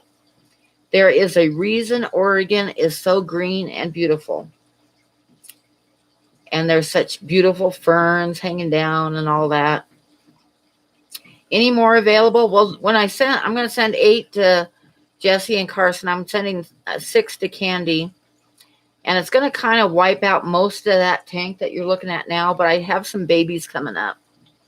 And I've got some moss in there right now to gather some more eggs. So there'll be more coming up, but it probably won't be for a couple months. What do I consider warm enough to ship? If the nighttime temperatures aren't dropping below freezing very much. I like it to be like at least in the 50s when I ship. I've shipped colder, but I shipped some up to Candy a couple months ago, and they ended up all dying, so I decided to wait till it got a little bit warmer. Tacoma, yeah, I grew up in Scappoose, Oregon, which is probably you've never heard of it, but it's about 20 miles west of Portland on the old highway going to Astoria along the river.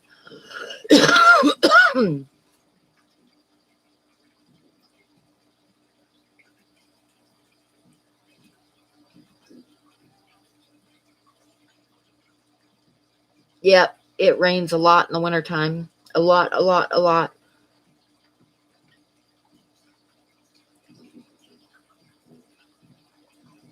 And when it gets hot in the summertime, it's really muggy because of all the rivers and everything all around.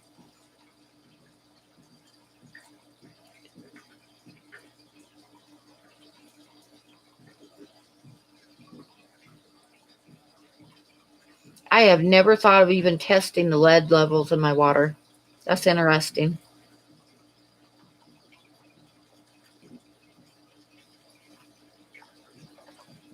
Yeah, I remember the last time I moved away from Portland, it had literally been raining hard. I mean, like raining hard for like 50 days straight.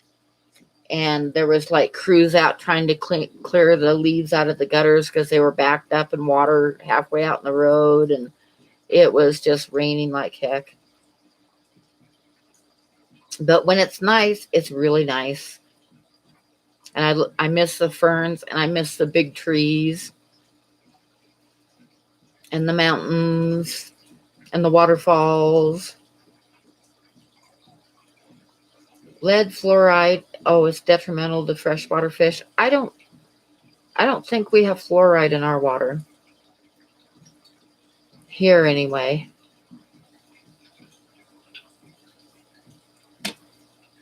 Oh, you have a few retailers on Highway 30 that you work with? That's cool.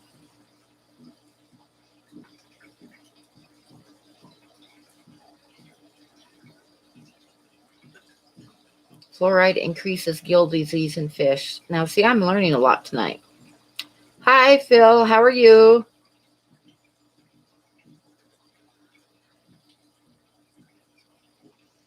Oh, I'm getting a little bit better every day. My back is hurting tonight, but it wasn't too bad today. I got some stuff done. Once the power got turned back on, my power was out for most of the day.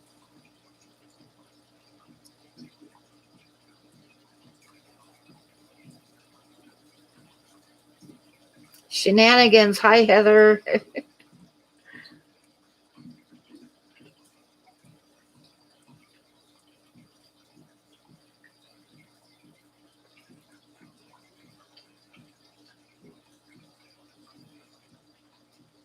Oh, I hope that they come soon, Exotics.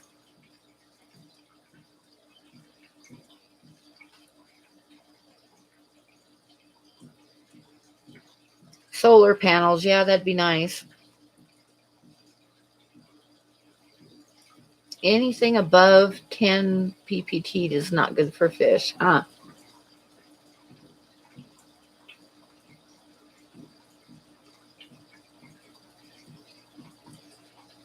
Yeah, it does rain a lot in Oregon. In Western Oregon. Eastern Oregon is like semi-arid, sagebrush and that type of stuff.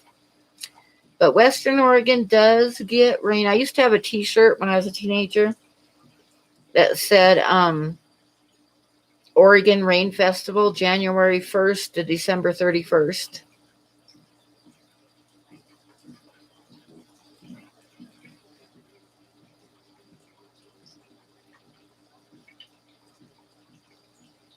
But it's a pretty rainforest, Bob. There's lots of waterfalls, and you walk down the trails, and there'll be like great big ferns hanging down over the trail, and the trees are like real trees that like go up and up and up forever.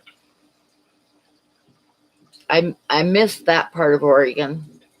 Other than that, though, it's like if I could live anywhere I wanted to right now, I'd move back to Montana. Honestly,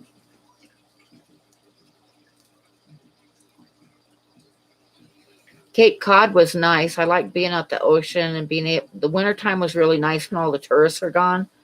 But in the summertime, I think it's one of the main vacation destinations for the East Coast, and it gets really bad in the summertime.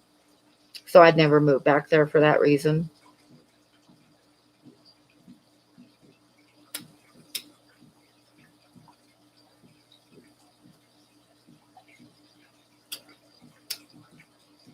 And if you go down, and I'm sure you did, Candy, the Columbia River Gorge, I still swear, should be listed as one of the most beautiful drives in the world. And it's always different, and it is just so pretty.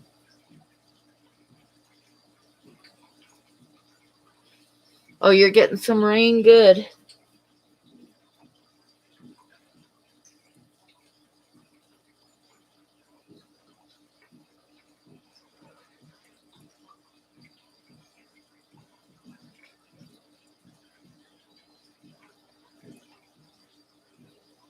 Yep, yep. Salem gets wet too, yeah.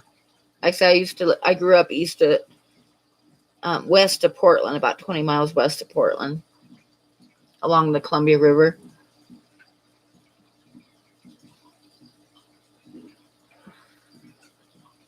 You've never actually met anybody in real life from Montana? That's what people say about Wyoming. Wyoming has a lot lower population than Montana does.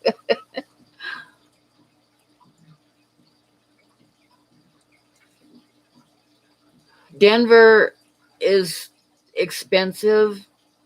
Oh my God, I mean, like really expensive. I lived there for like 6 months. I did not like Denver, and Denver is way, way expensive. And Colorado has real high state tax. So it sounds like you're making good money, but when you get your paycheck, you got nothing left because Colorado has a real high state tax.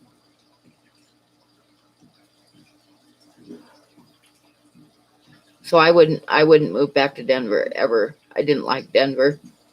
Colorado's pretty once you get out of Denver, but nah. Too many people. That's right, Candy. There is too many people there. And the traffic is insane.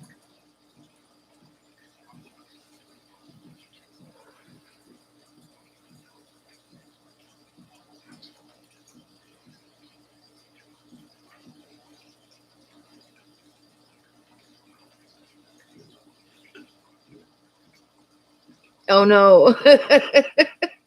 Smelled like a skunk. That's not good. Oh, Denver is awful. Even the surface streets. Like I wouldn't get on 25 during rush hour for nothing. So I take like the surface streets. The damn surface streets are 4 lanes of hell too. I know, Joseph, but it is. Denver's got a real high state tax. So I moved up to, I just transferred because I started working at King Soopers down there. And I just transferred to Cheyenne. And I kept my same paycheck that I was getting in Denver. And in Wyoming, that's a damn good paycheck. It was a damn good paycheck in Wyoming. But in Colorado, it was nothing. I mean, like the difference in like working the same hours was like $200 on my paycheck. So yeah, I wouldn't move back down there for nothing.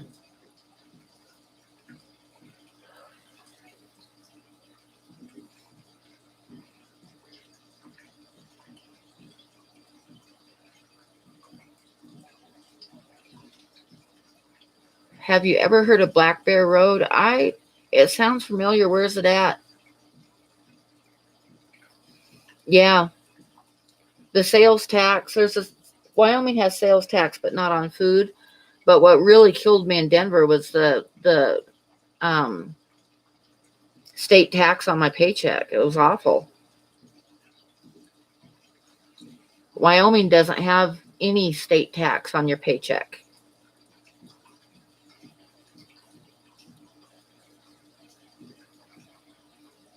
And it makes a big difference in your paycheck too, believe me.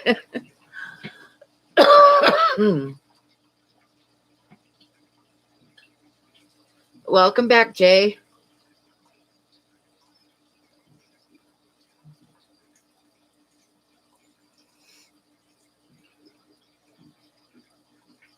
I'll bet, Michael.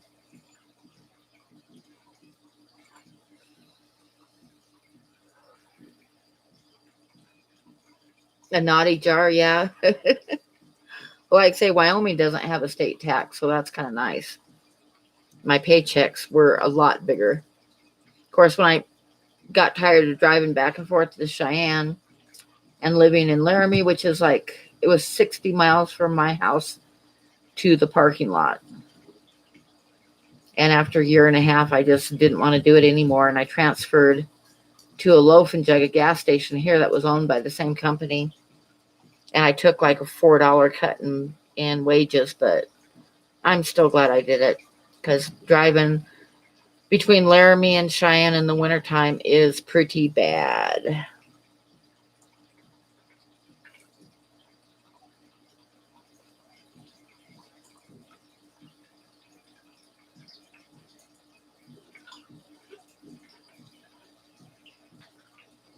Oh, cool, Terry. I have never been on that. That would be fun.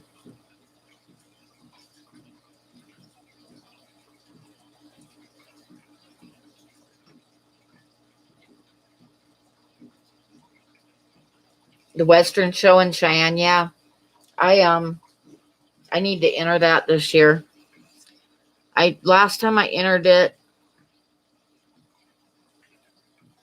I'm not sure which year it was. And I live right here. It's really stupid that I haven't been doing some art and entering the art show there for the Western Show in Cheyenne. But the last time I entered a painting in it, I got best oil, which was kind of nice. And then I sold it for a nice price too. So and I don't know why I'm living right here and I haven't entered it. I definitely need to get something done for it this year. I think the entry's in October.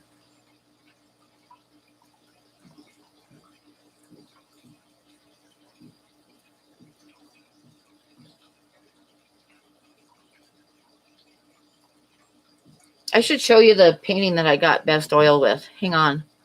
I will get the link for it.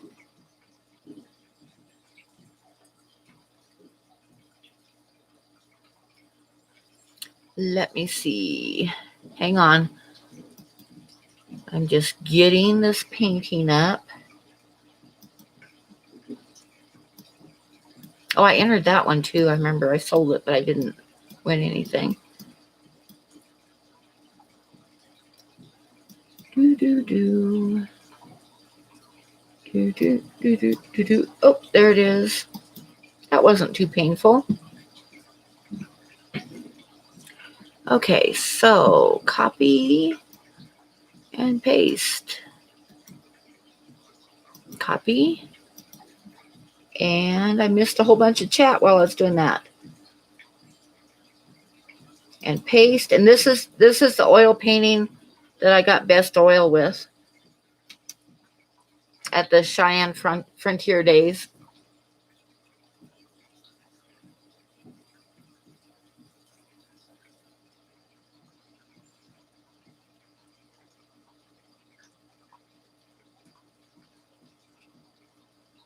Aquafunk wants more children. I want to see his baby. I haven't seen his baby.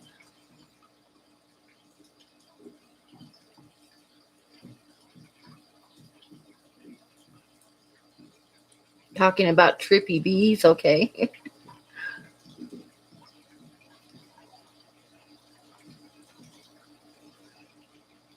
Thank you, Heather.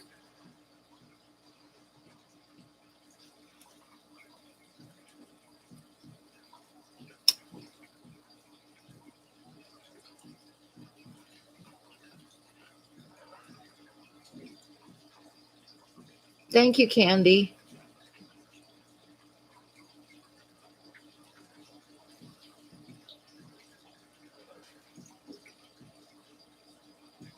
Oh, that wouldn't be fun, Joseph. I wouldn't like that. I would be like biting my tongue so hard.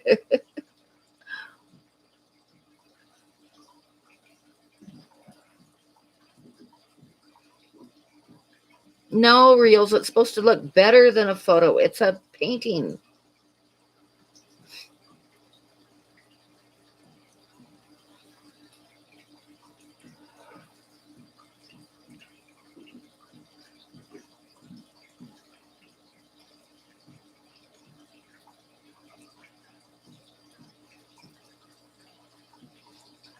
Thank you, Ginger. You guys want to see the other one that I entered in the show a couple years after that? It didn't win anything, but I sold it at the show. I'll pull it up.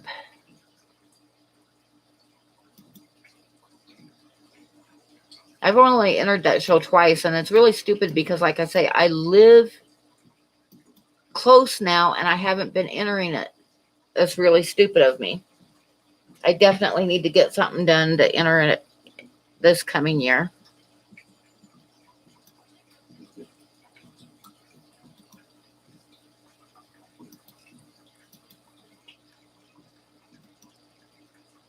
Let me see. Paste. Here's another painting that I did for that show a couple years after that one.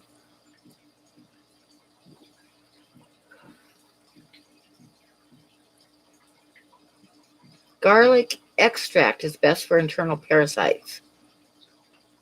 But it can't be regular garlic, huh?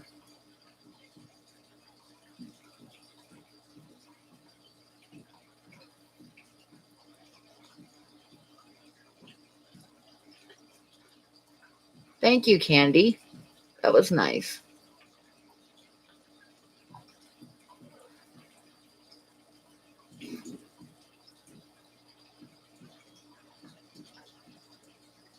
But they have different categories. If I get off my ass and enter this coming year, I should do both a drawing and a painting and enter it.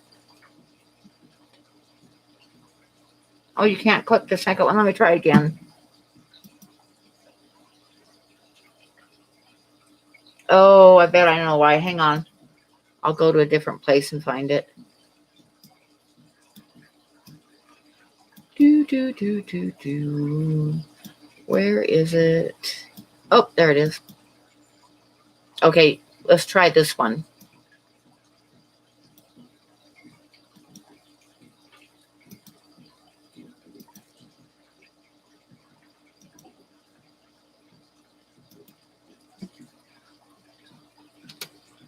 Yeah, try the one Candy did. It might be better. I don't know. Thank you, Heather.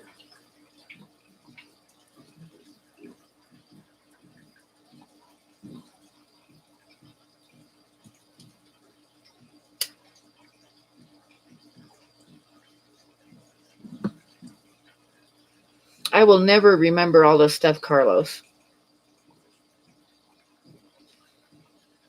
Thank you, guys.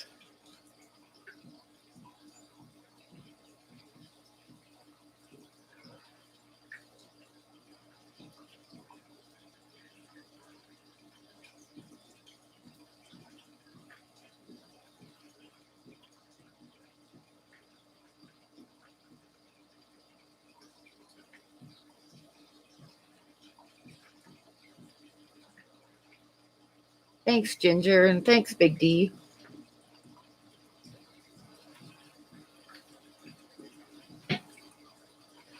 Yeah, actually, JH, I do have a couple books that I'm in, that my art's in. One of them was put out by a college, and I forget what it was called, but one of my drawings was in that. It was something about modern master artists or something. I forget what it's called. And then there was a wildlife coffee table book that was put out, wildlife art, and I got like 3 or 4 paintings in that one.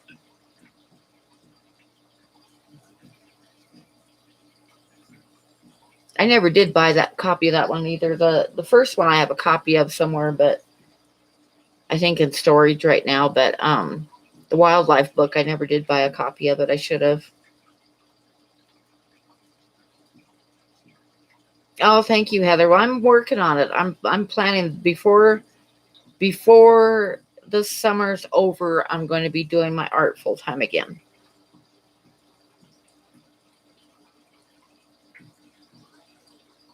Oh, thank you, Bob. I'm glad you like it.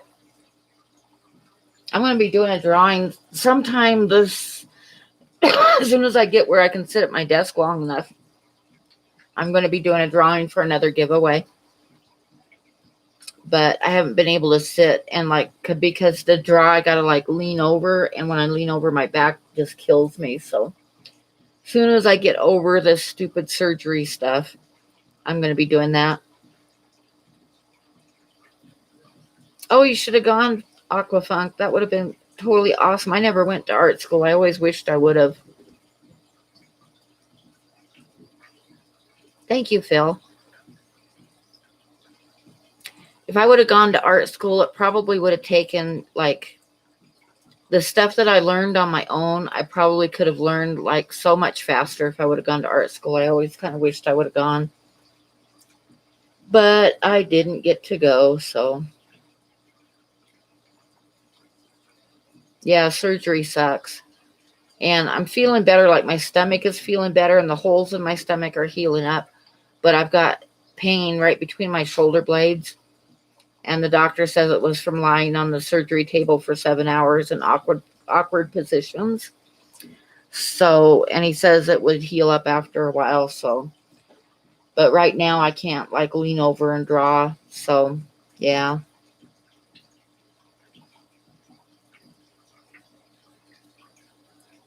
Oh, that's neat, Carlos. I've seen your the art that you do for people's avatars is really nice.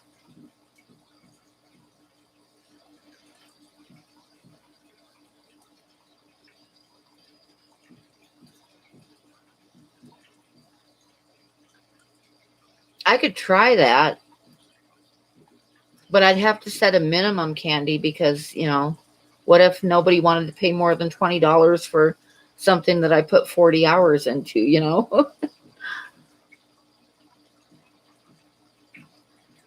They would make you do art the way they want you to. Yeah, probably, but there's still, if I was strong and kept my individuality, the stuff that I've learned about using color and stuff like that, I probably could have learned so much faster if I would have gone to art school.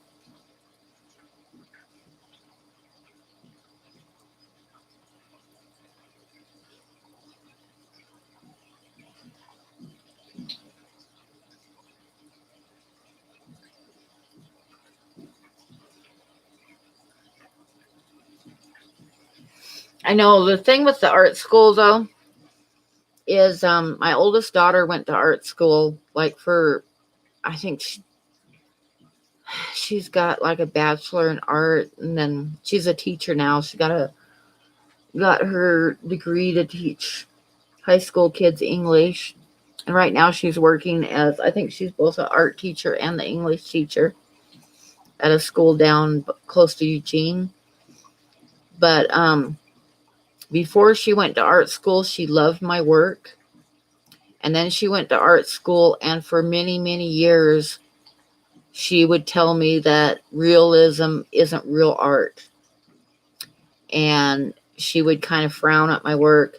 And just the last couple years, she's coming around to where, she says, your art transcends realism and stuff like that. So she's starting to like it again. But after going to art school for a long time, she didn't like my work.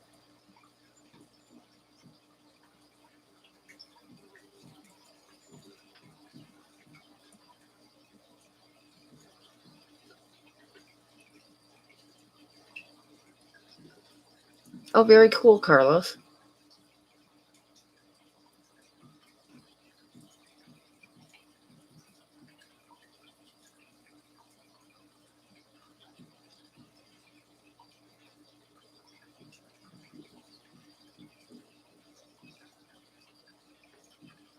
When I was in high school, they had they'd have an artist of the month every month, and then in the art class, and then they had an artist of the year. And both my junior year and senior year, I was artist of the year. But it was funny because they put it in the local paper when I got artist of the year when I was a junior, because it was the first time that a junior had ever gotten artist of the year. So they had it in the local paper, and I forget who the governor was at the time, but he had like I'm sure it was an office full of people that would look through the papers and pick out articles, right? So I got a letter congratulating me for being artist of the year, the first artist of the year, a junior. So I got a letter from the governor, but I didn't save it because the whole letter he was like, "Dear Miss Pearlywine," and then he congratulated me and all that stuff, and I was like, "Yeah, you didn't get my name right. I'm not keeping this." Oh.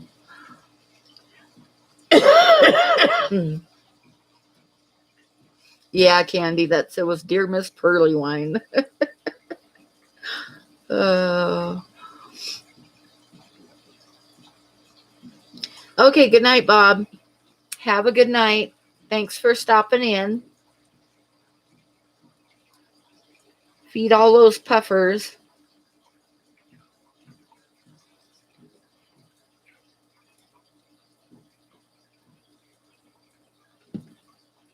And Buddy heard me laugh, and he's right back here with this face in mind, wanting one of those things, those things that he likes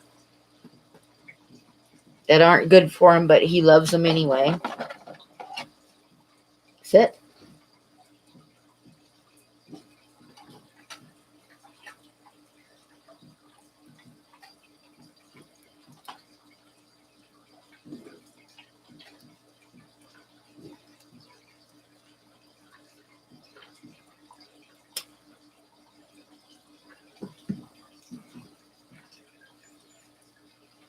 Banjo cats? No, I've never. I've got one that I kind of like inherited from a friend that broke down his tank and gave me everything in it. And I've got one banjo cat in there that I got to catch because I'm going to send it to Mikey. There's two spotted Raphael cats, and there's one banjo cat that I've been see every once in a while, but I haven't been able to catch it out of there. As soon as I catch it and get it pumped up with some food, I'm going to be sending those to Mikey. But no, I've never bred them.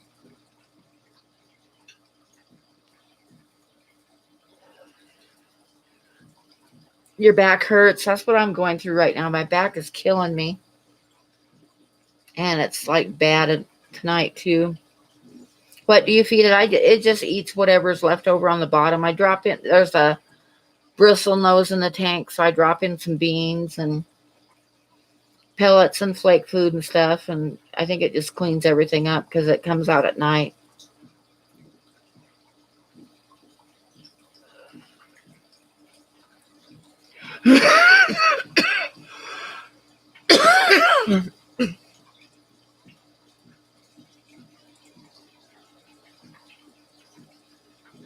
That sounds like a typical artist, Carlos. I would totally do that if I could, but I've got to sell my work, so I have to be like out in public. When I was doing my art full time, there was something I quickly realized about myself, because like I remember one time I had a one-man art show at a gallery in Hood River, Oregon, and they had like a opening night where everybody gets to meet the artist, right? Which was me.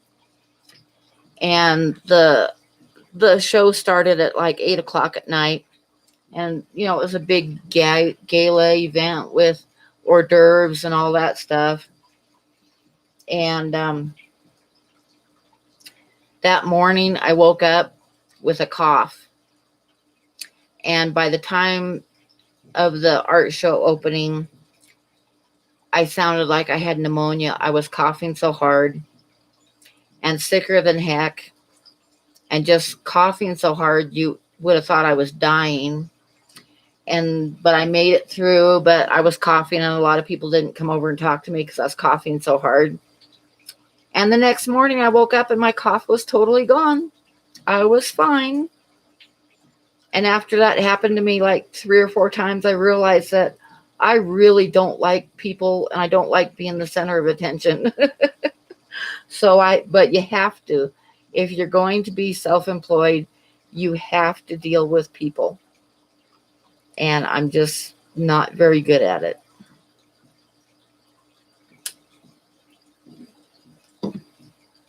Oh, Sharpies is here. Hi, John.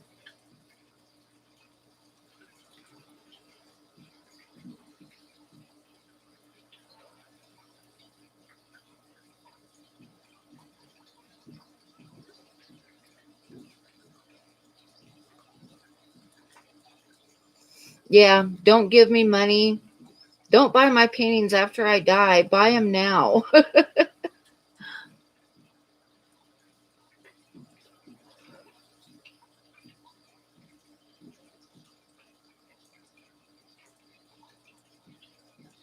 Yep, so I have a live stream. But, if it was like a room full of people and I was there in person, it would be a totally different story. I'd be like melting into the wall somewhere. If that makes any sense to you.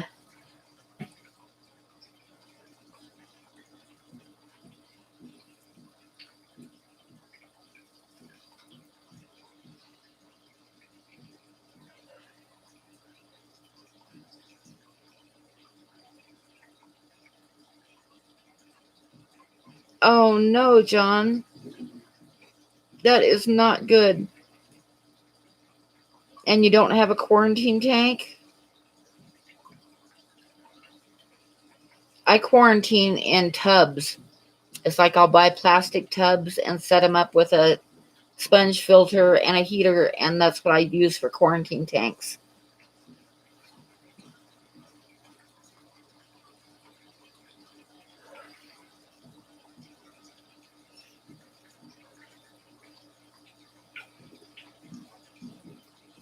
Yeah, that's kind of me too. It's like I don't like meeting rooms full of people, but if I meet you one on one, once I get over being a little bit shy, I will talk your ear off and joke around and stuff. But if we're talking about a room full of people and I'm the center of attention, it's a totally different story.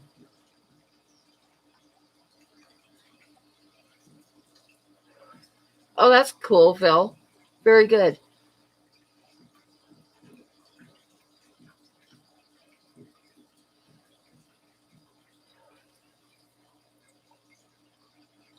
Yeah, that's me too, Kiwi. If it's like if I meet people one on one, I I'm going to be really friendly because I like visiting. But if it's like a room full of people and I'm the center of attention, especially if that's the case, I would rather die.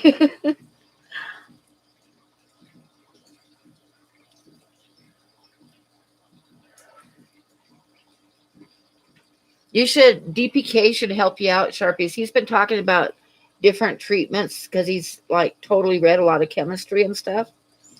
And he might be able to help you out. He's still in here, aren't you, Carlos? Yeah, he's just right up above you. So tell him what the symptoms are, and he might be able to recommend a home treatment.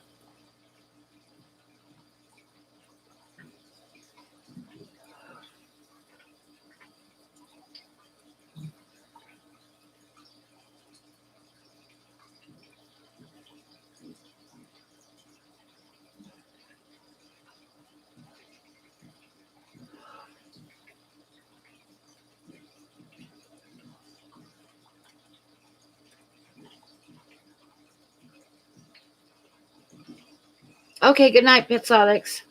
Thanks for coming in.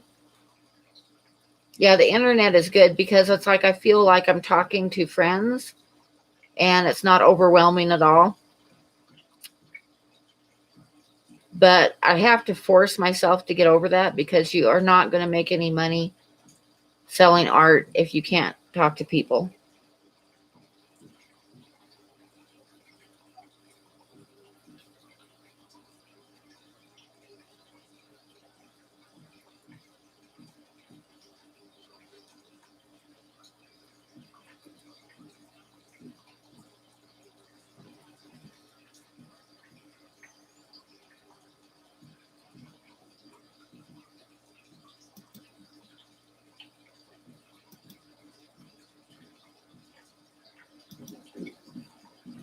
Oh, my back is starting to hurt, and I still have about an hour and a half before I'm supposed to take any more ibuprofen. I might take it early, though.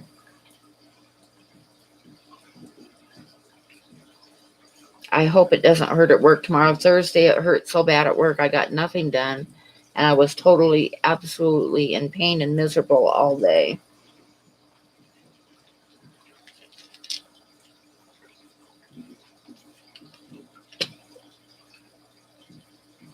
And then the kid that works with me, he's always anxious to get out of there because he's like engaged and stuff. And he's supposed to work like 4 to 8, and he's been taking off at 6, which leaves me 6 to 11 with nobody else there, so I can't take any breaks. So it was pretty miserable. I know, me neither, Big D. It's like I am. That's why I'm probably not rich from my art, is because I am not a good salesperson.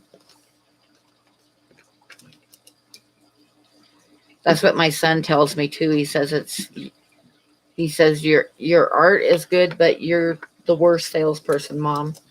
And that's what it is. I have a tendency to sell my stuff way too cheap for the hours I put in it.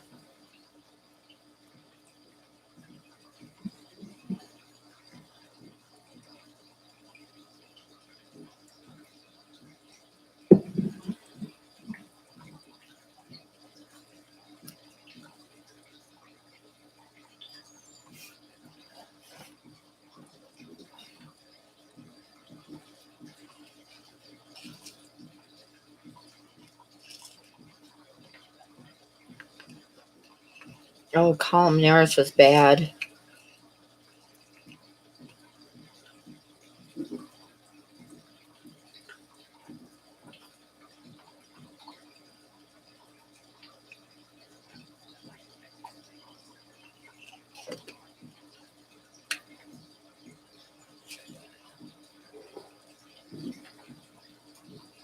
You'll be my salesperson. You've got enough on your plate, Candy.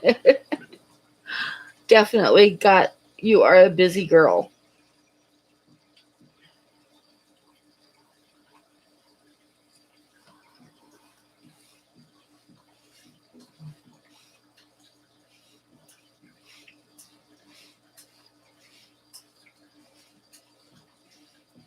A perfectionist. Yep, I'm a perfectionist too.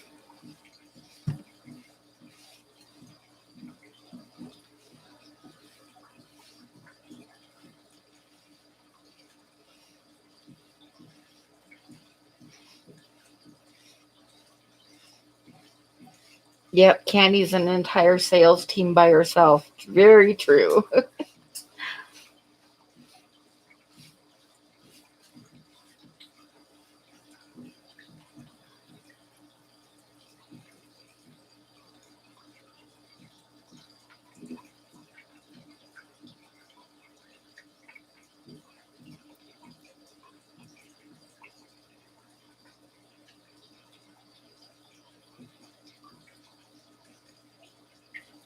That would be awesome, cichlids.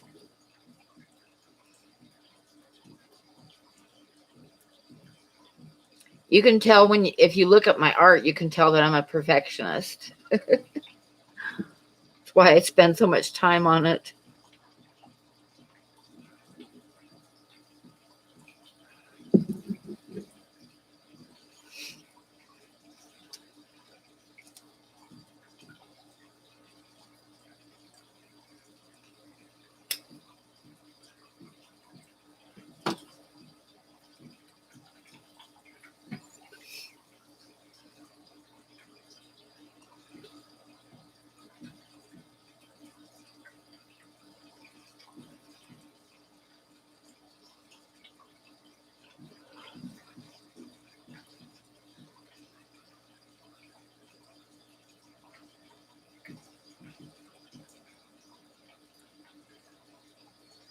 I'm watching Carlos, what he say, the advice he's given. He definitely knows what he's talking about.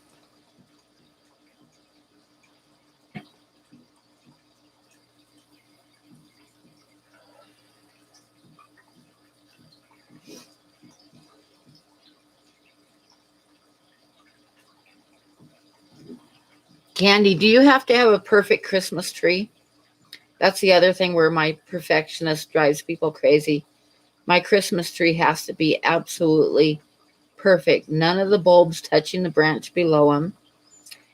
And big ornaments in the middle, and then medium, and then little tiny ones on the outside. Yeah, it takes me like 4 or 5 days to decorate the Christmas tree because I'm such a freaking perfectionist. And it drives me crazy if it's not perfect. Thank you, Maria. Yeah, my kids always tease me about my trees because, like I say, they have to be perfect. And I load the tree with ornaments. It's like an old fashioned looking Christmas tree with like tons of decorations on it, but they all have to be hung perfect.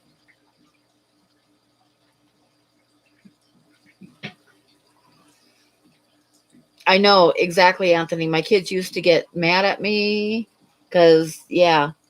So one year I got them their own tree. We had a split level house, so we had the main tree in the living room, and then the next level down, I set up a tree for the kids to decorate. And every day when they were at school, I'd be walking by it and I would move the ornaments on it, and they'd get home from school and get mad at me.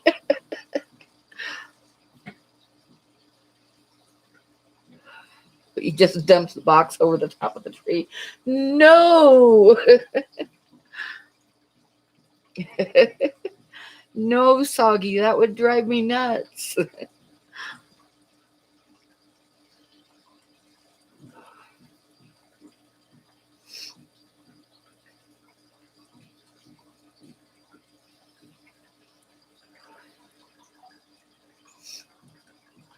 I remember one year, I think I told you guys this before, but I finished decorating the Christmas tree and I went out to the kitchen to get a cup of coffee.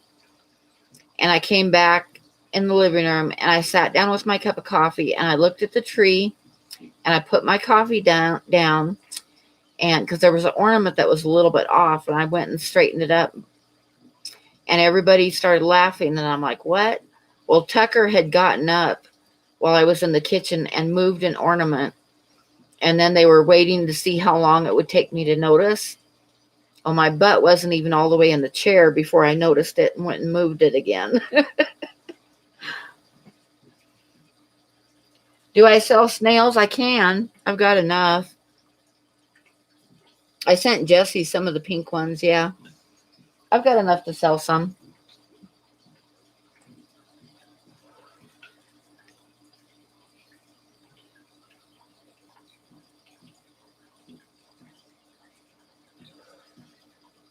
What candy?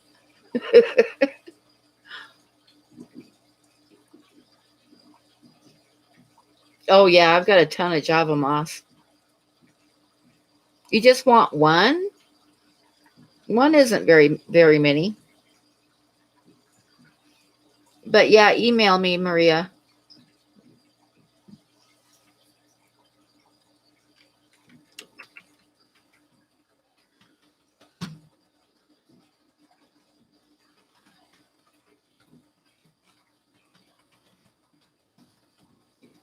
Oh, I got lots of Java moss, Big D. Send me an email. I definitely do have Java moss.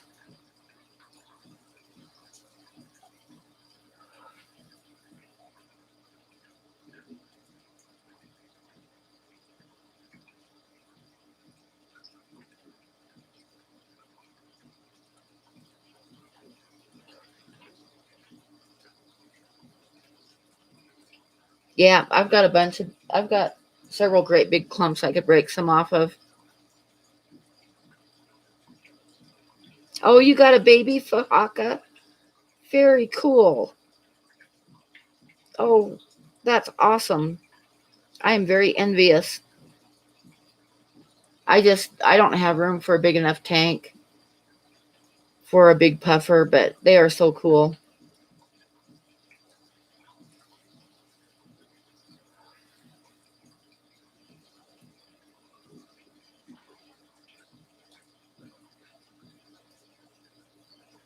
Oh, he's already eating the eggs. That's awesome.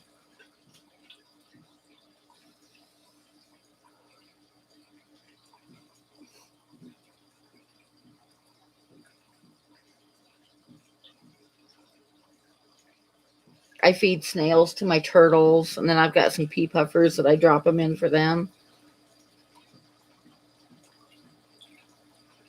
An Amazon puffer, yeah. I'm gonna get a couple 40 breeders, and when I do, I might get an Amazon puffer. I've been kind of looking at them.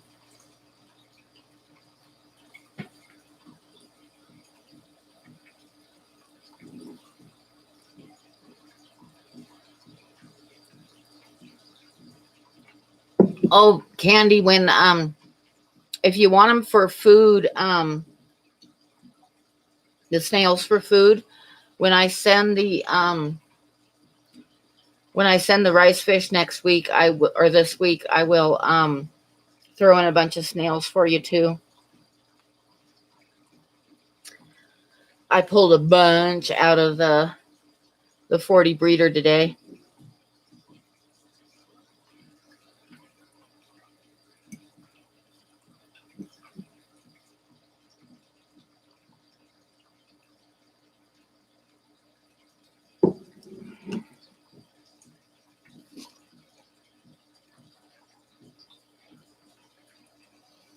I don't see you, Candy. I can't see what you said, but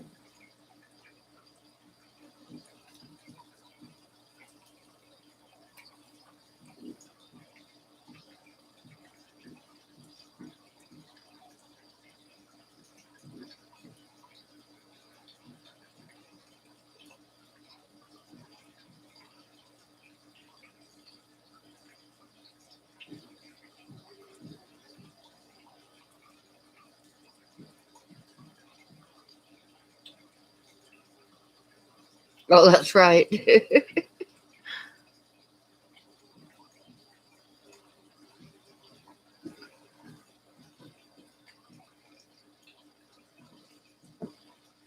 What is that, Joseph?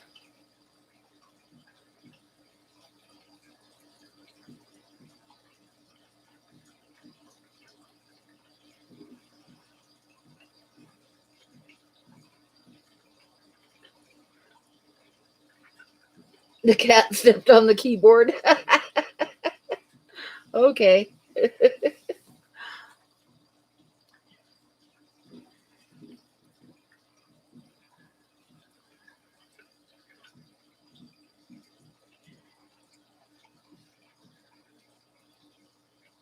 Yeah, I'll send you some of my brown snails too, Candy.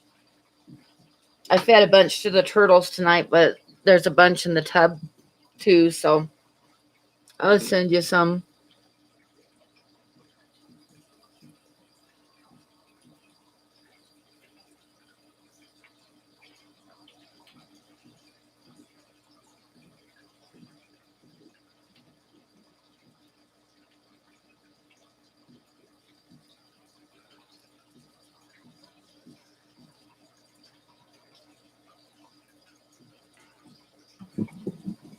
Yep. My turtles love them too. I put in like 2 great big handfuls for them tonight. But I've got some growing in a separate tub. Plus, there's a bunch more that I pulled out of the 40 breeder. I try to kind of keep them under control in there because if I don't pull them out, they eat all the green beans and stuff that I put in for the Farloellas.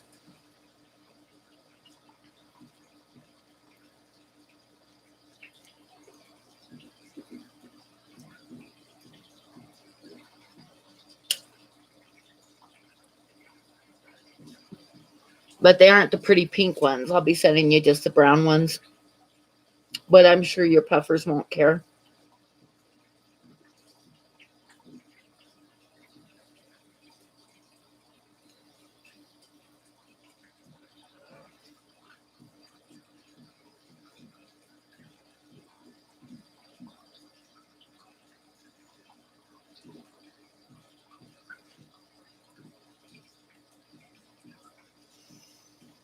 I want to get another shrimp tank set up and get some shrimp from Lucas when I can.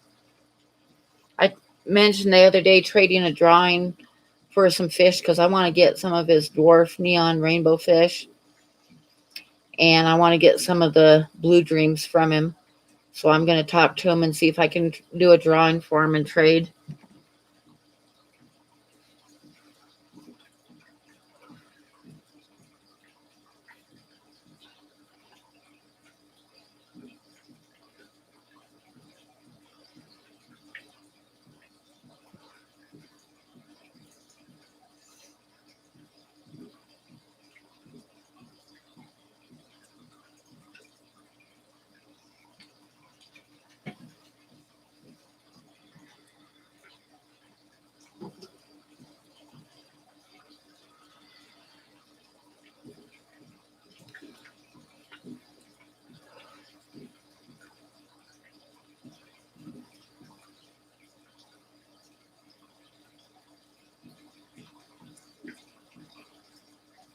I know I want some of his dwarf neon rainbows. I'm going to set up a 40 breeder for him.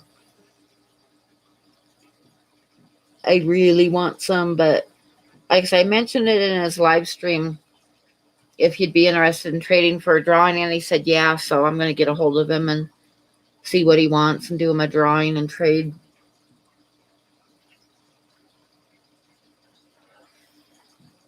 It's a way that I can get some.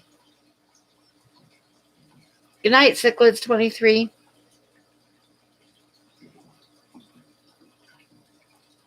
I'm not going to go too much longer because I'm sitting here rocking back and forth because my back is aching. I just took some more pills, so hopefully they'll quit in a minute.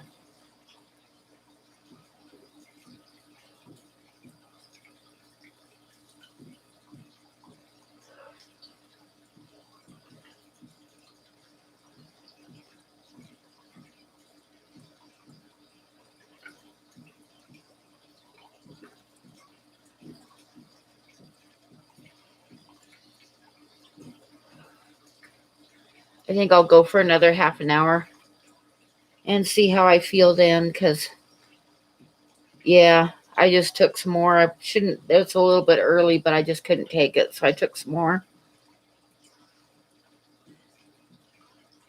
So if you hear my chair creaking, it's because I'm kind of like got my shoulders back and I'm rocking back and forth.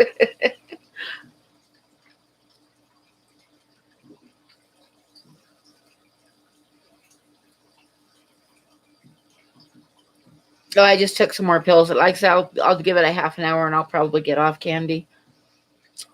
I know if I lay down and like prop myself up with pillows and keep my shoulders straight, it like makes it feel a lot better.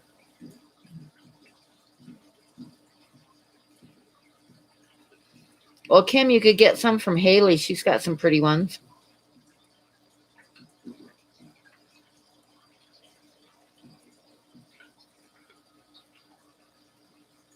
Oh, reels. Good night. You didn't have to get off, so I'm going to go until it's like exactly 3 hours, I think, and then I'm going to get off.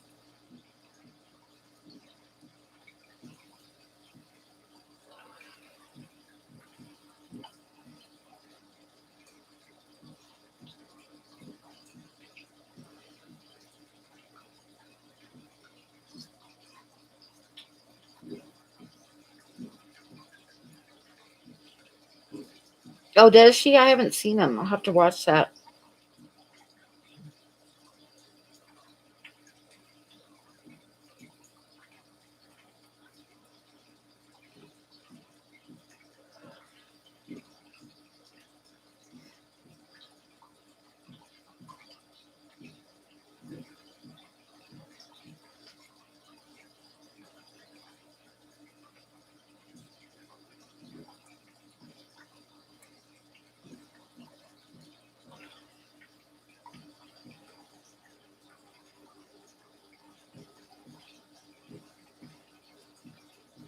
Yeah, Sharpie's columnaris sucks.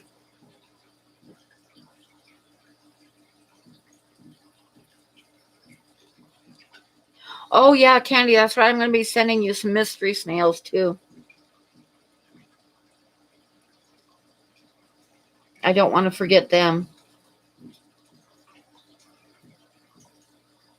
They're all ivory, but yeah, they're big. They're big too. They're big ivory mystery snails. They've been laying eggs once in a while, but I haven't been hatching them. I've been just pulling them off and tossing them. I think I'm going to keep one and I'm going to send you the other ones. I think there's 5, so I'll send you 4 of them.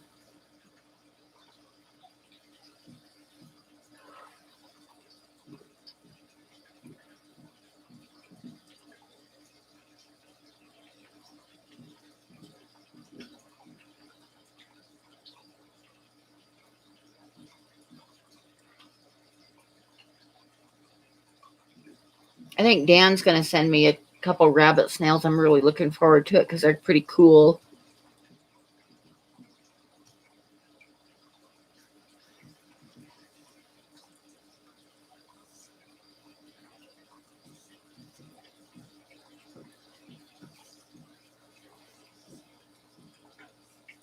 Oh, in Western Oregon, Big D, I'm sure you probably have some there too. The slugs are huge and leave huge slime trails. I absolutely hate slugs. And like I said, I've seen some, like in the forest and stuff, I've seen some like 6-inch long slugs with great big slime trails. Oh, they're just nasty. Oh, yeah, they do eat plants. I'll have to watch which tank I put them in.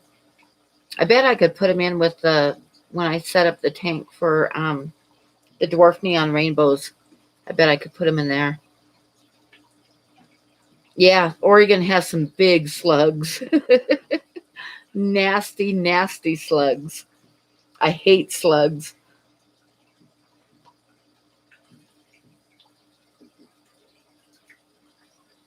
Oh no, not ick.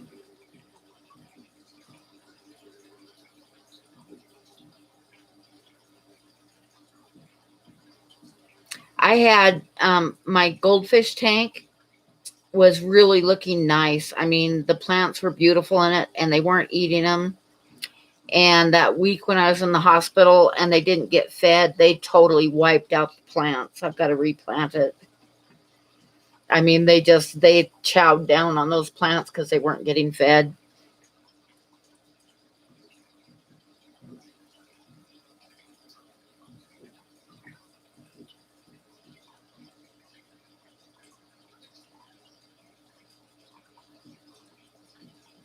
Ooh, yuck, big D, yuck.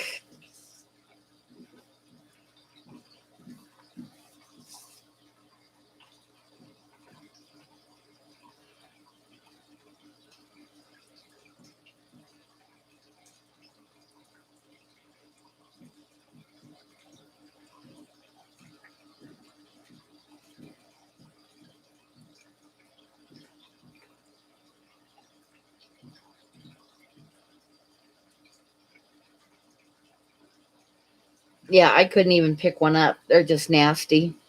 And like I say, there's some big ass slugs in Oregon in the forest. Really big ones.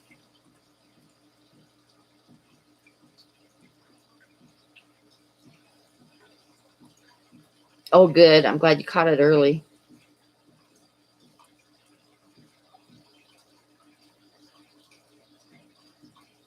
Yeah, I should do a water change on my goldfish tank before I go to bed.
Oh, you're going to get some of those Scoot and Fruity Puffers. Those are awesome.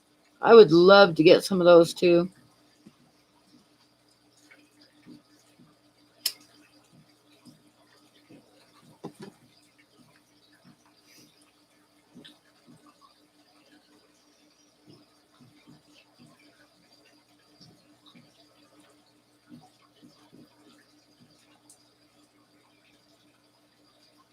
Yeah, the fajakas get so big. I love them, but I I would never be able to get a big enough tank for as it grew. There's just no way. I couldn't fit it in here. My house is too small.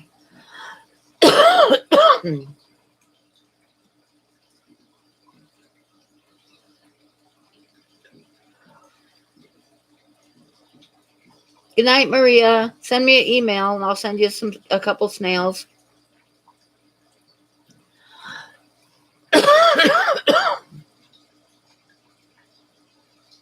I'll pick out some pretty ones.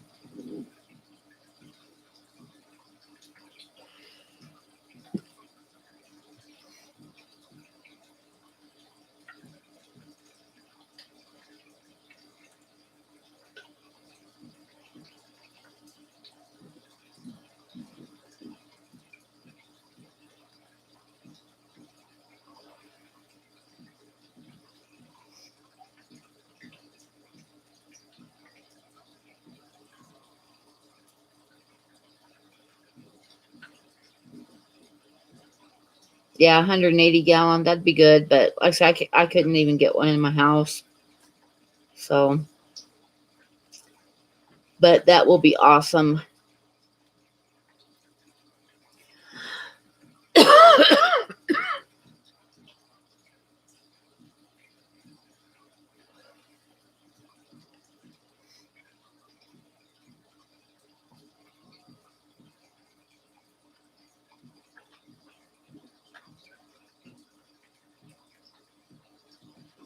You cracked your window getting your 125 in? Oh no.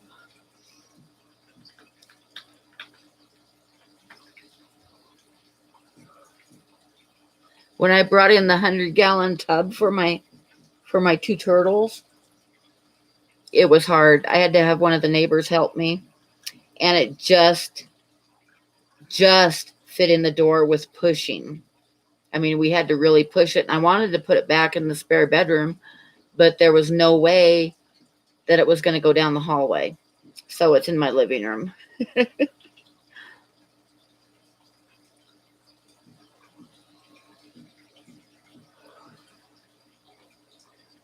Instead of a couch, I have a 100-gallon tub with my turtles in it.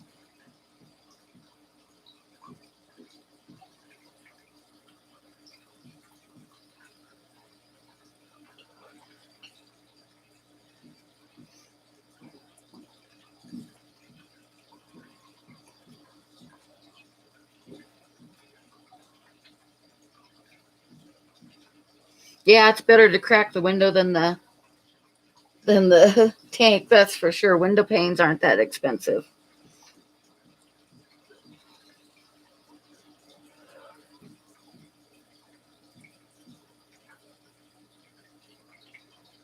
My ex-husband, one spring, he was opening up one of the windows because we had those ones that with the latch and then slide up, and it was stuck, and he hit it a couple times and he broke the glass. So I was okay. So I took him to work so I'd have the car, and I went and got another pane of glass before I picked him up from work, and I had it in the back seat, this pane of glass for the window. And he gets off work and he climbs in the passenger seat, and I'm saying, like, as he's climbing in, I'm saying, the glass is in the back seat, and before I could get it all out, he threw his thermos in the back seat and broke the new piece of glass. And then he proceeded to yell at me for having the glass in the back seat and not telling him. Well, I was trying to tell him, but he yelled at me. So the next day, I got the car again and went and got another pane of glass. And good night, Kim.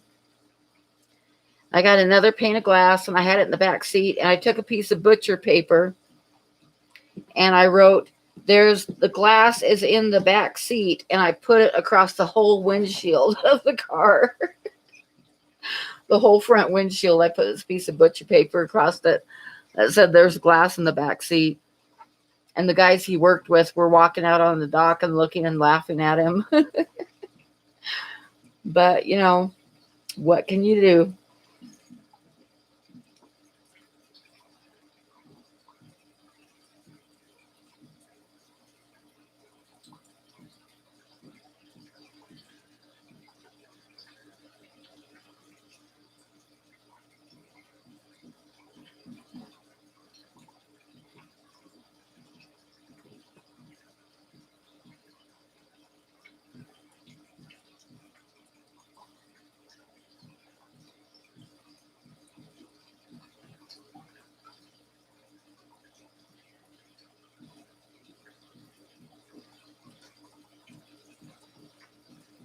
And you have a good Easter, Kim, if you're still here.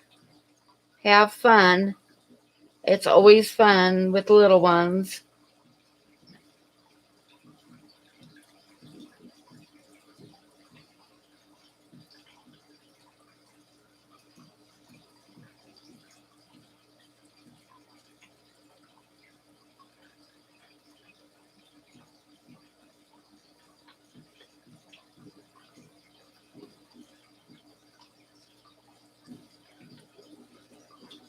Okay, you guys, you got to think of something to talk about. Got another 20 minutes and then I'm going to go.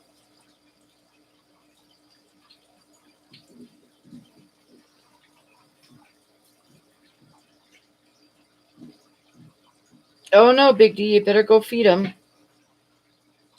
I got to feed fish tonight too when I get off. And I got to remember to add some fertilizer to the tanks that I changed today, because I forgot.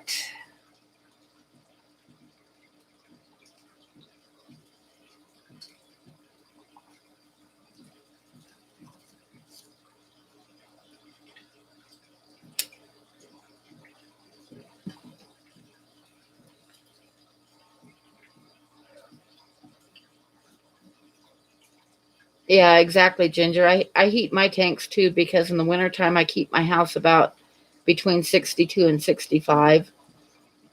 And if I like, I've got some tanks in my bedroom and I can't stand to sleep when it's hot. So, yeah, if I had like one room with all my tanks in one room, then I would probably heat the room, but they're spread throughout my house and I don't keep my house that hot. So, I use heaters.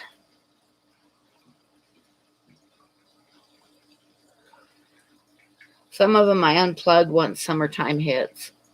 Like the tank that my Farlowellos are in, I keep at about between 72 and 74. So during the summertime, I just unplug the heater.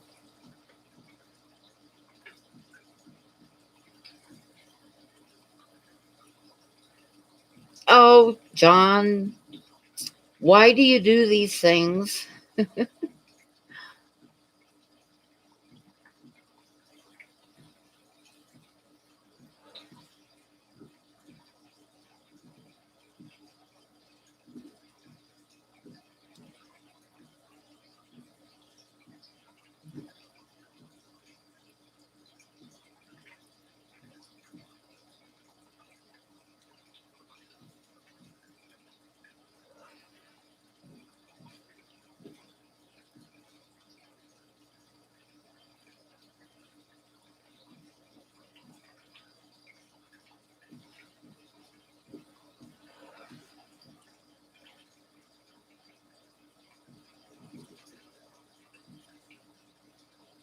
Oh, no.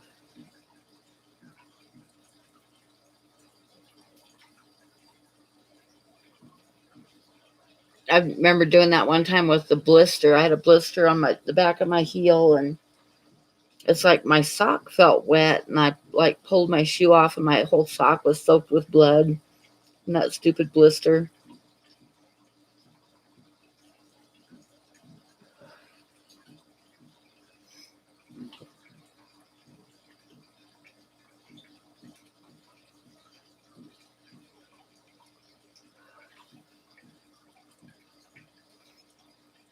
We got to get together here pretty soon, maybe in a couple weeks.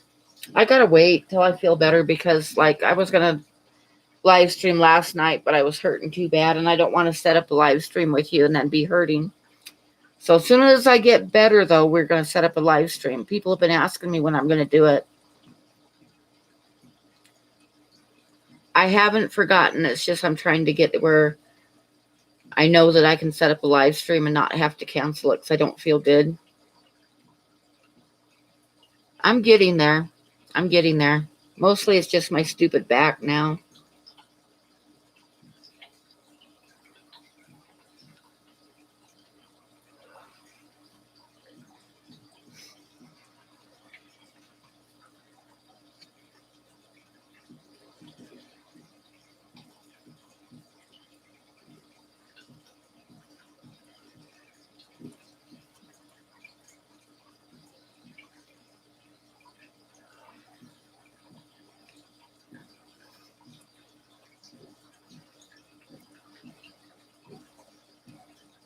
Okay.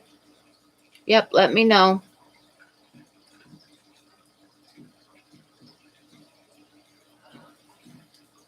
Yeah, I've been having people asking me when we were going to do it.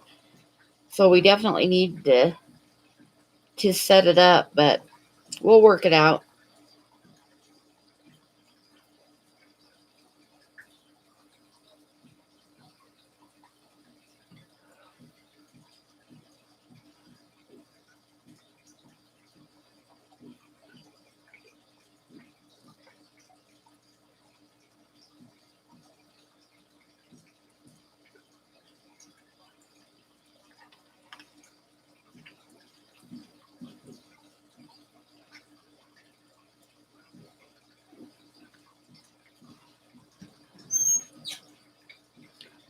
Did you see those little catfish that the little wood cats that Rachel was showing that she got? I really want some of those. I really, really want some of those. The purple wood cats. They look pretty sweet.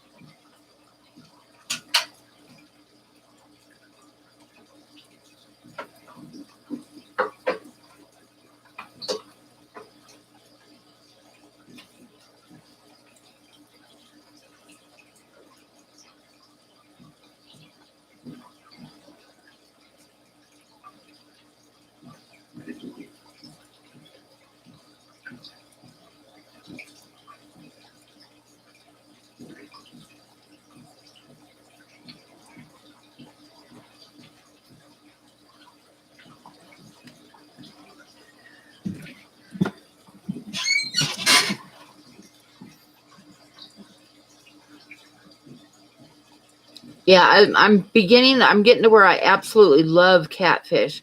And I've been wanting some wood cats. And I saw those on her video and I'm like, oh my God, that's what I want. I know. They're hungry.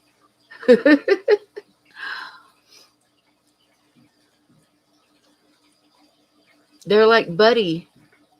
Buddy's already eaten his dinner too, and I keep giving him food. I gotta I gotta plump them up so they're nice and fat before I starve them before I ship them. Actually, let's see. Tomorrow's Sunday. I probably shouldn't feed them tomorrow and Monday so I can ship them Tuesday. So yeah, they got to have some extra food.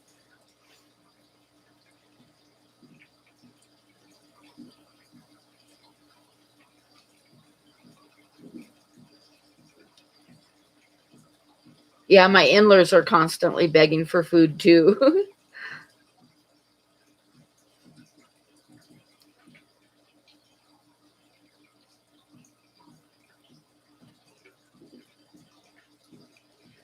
Yeah, I'll have to not feed them tomorrow and the next day so I can ship them Tuesday.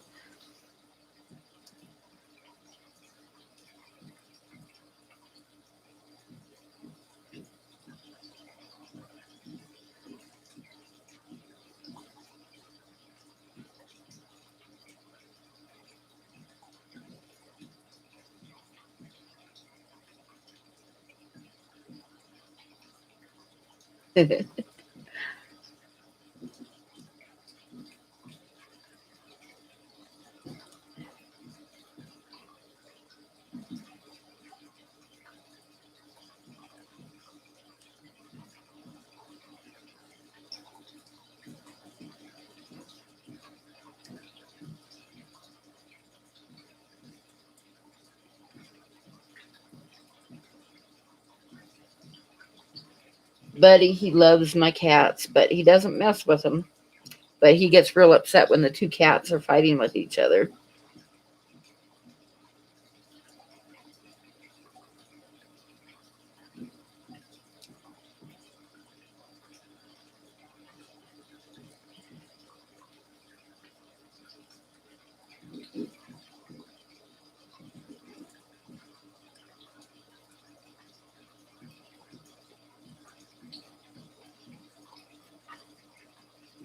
Plants are your friend, that's right.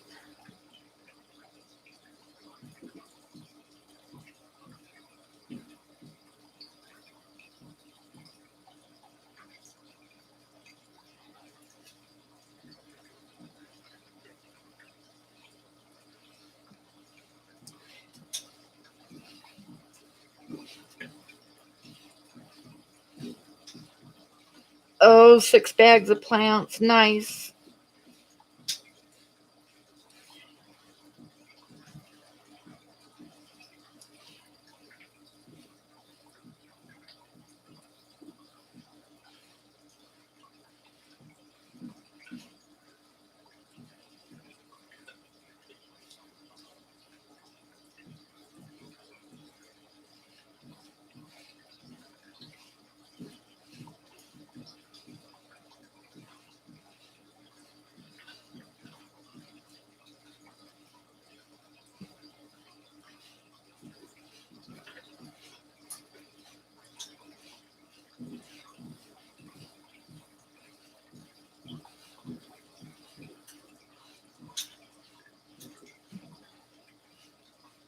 Sorry, I'm kind of quiet, guys. I'm sitting here like with my sweatshirt, giving myself a back massage with my sweatshirt.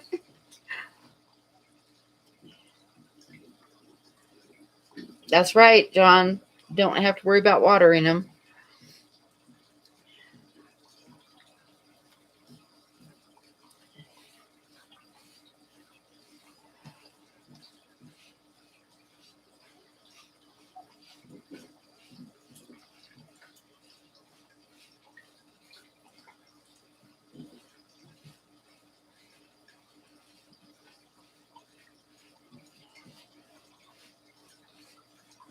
Okay, 10 minutes. And then I'm going to call it a night. And I'm going to feed fishies and fertilize tanks and go lay down.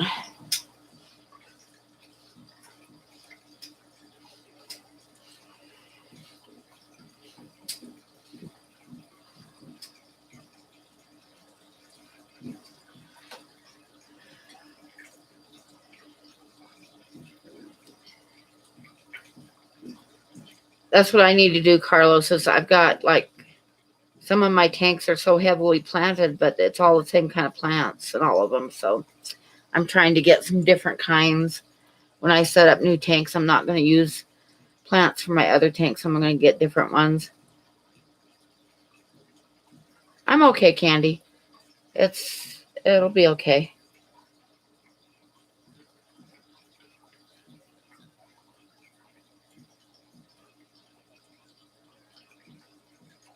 Well, I'm just not going to tell you what I use for substrate, Carlos,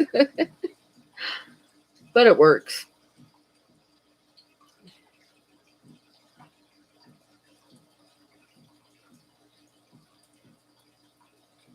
So true, John. So true.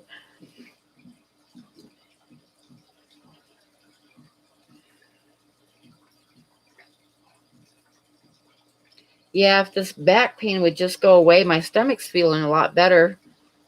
Definitely healing, but this back pain is just driving me crazy.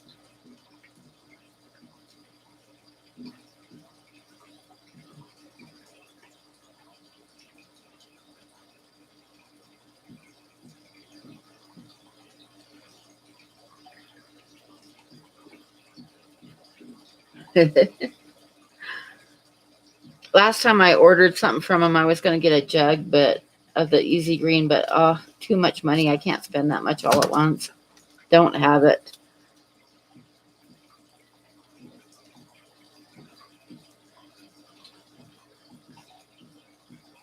Yeah, I'm having trouble sitting. Like I say, that's why I haven't done any drawing because I'd have to sit and kind of lean over, and it's just not going to work right now.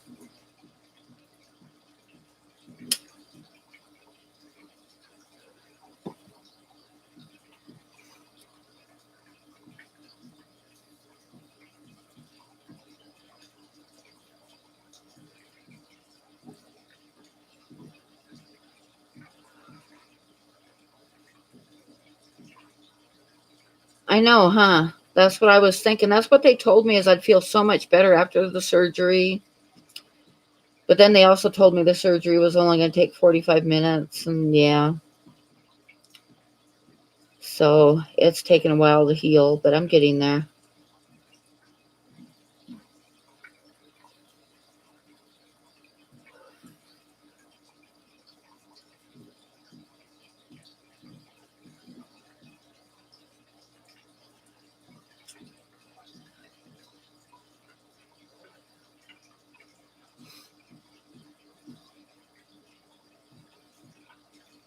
You know what I don't understand about the surgery, though, and I'm not a doctor or anything, but, they do it with, he said there'd just be two holes where they put the camera in and then the little machine thing, so it's very unobtrusive and all that stuff, right?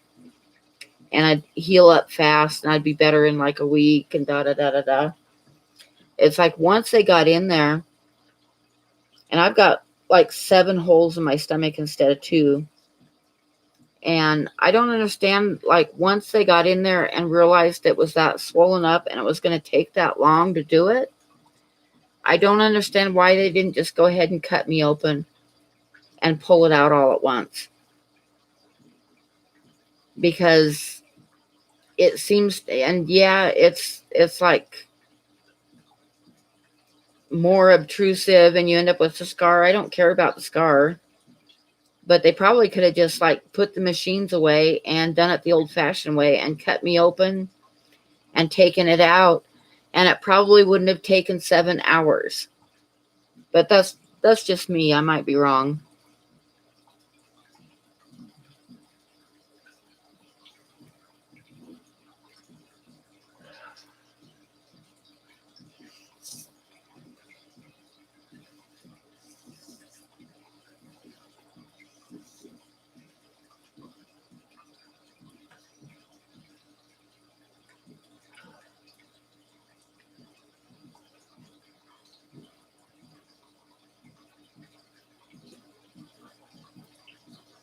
Oh no.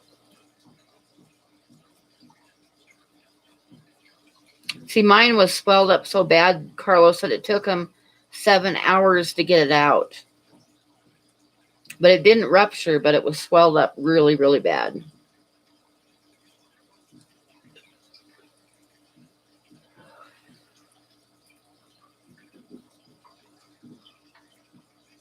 Oh, Candy, that sucks.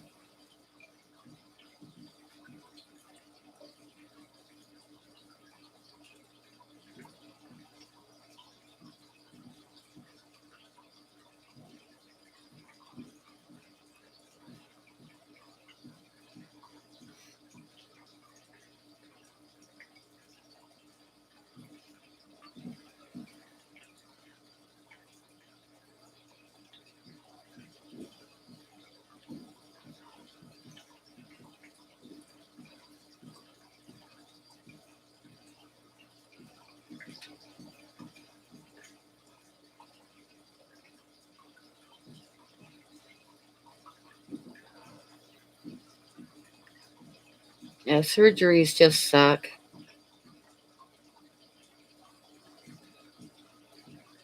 I can't wait till Caleb's done, and I hope he doesn't have to do any more.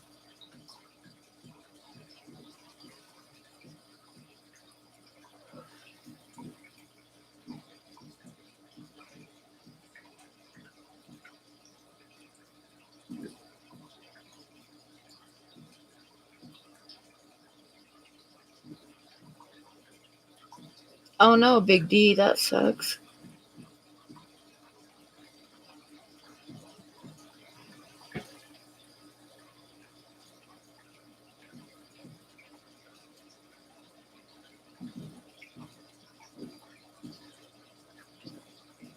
Anthony. Uh,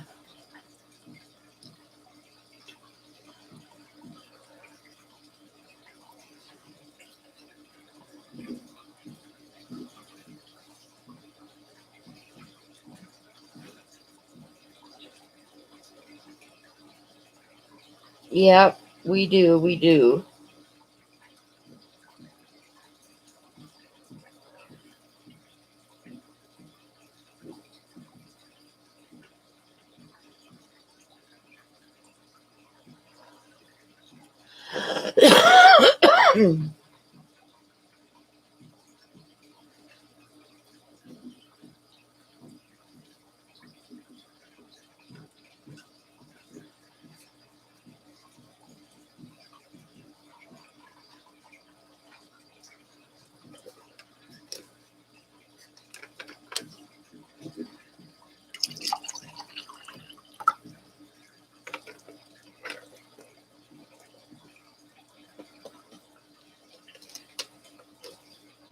You were seeing elephants and tutus? Oh. The second night I was in the hospital, I got up to go to the bathroom. And when I went back to bed, I was looking out the window and it had snowed.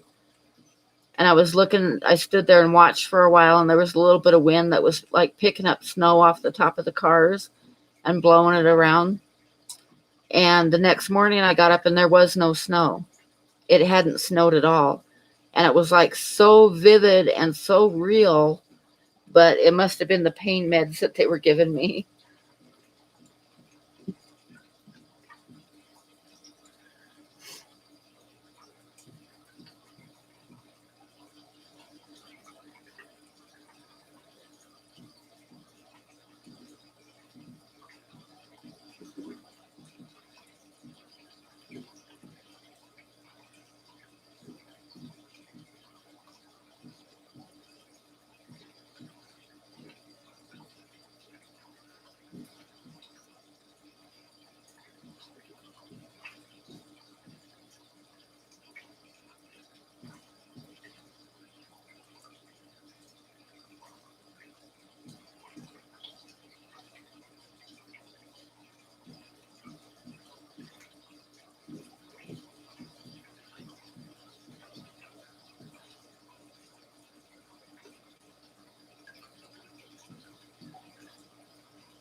Hi, Priscilla. Yeah, Carlos, that is a problem. I've got some of that stuff that you mix in with juice and drink once a day. So, yeah.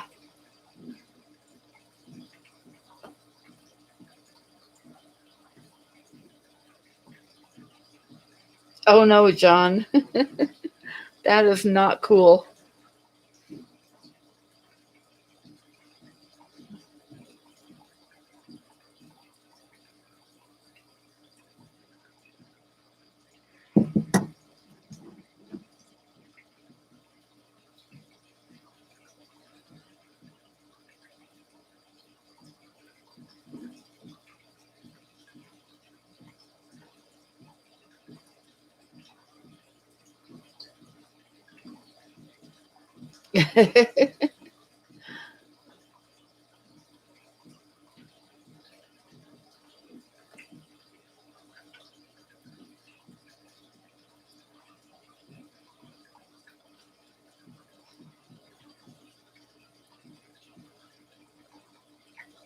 You woke up the neighbors. Oh.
You woke up the neighbors burping in the middle of the night? Hmm.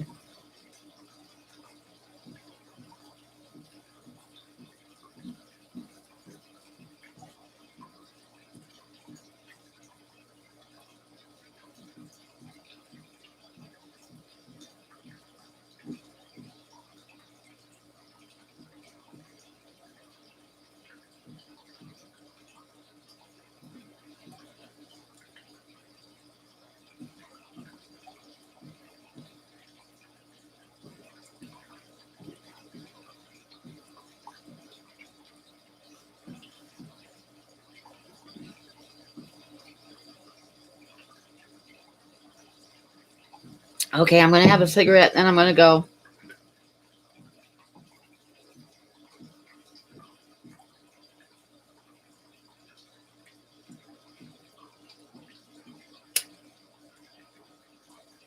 That doesn't sound pleasant at all, Carlos.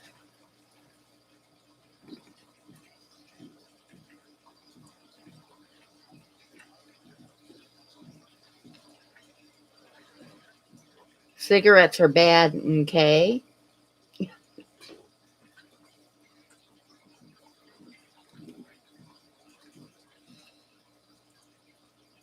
You know, it was funny though. At the hospital, they asked me if I was a smoker, and I told them yes. They asked me how much I'd smoked and how long I'd smoked. And then they listened to my lungs and they listened to my heart, and they never said a damn word about it because everything sounded good. I expected to get lectured constantly about smoking, but they never said anything. You have a good night too, Ginger. I'm gonna be going out, like shutting down in about 5 minutes too. So,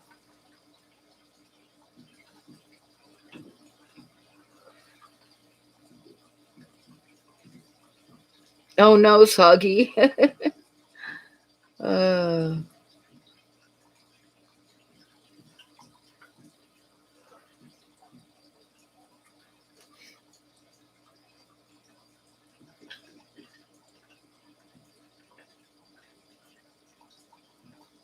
Exactly, John. Exactly.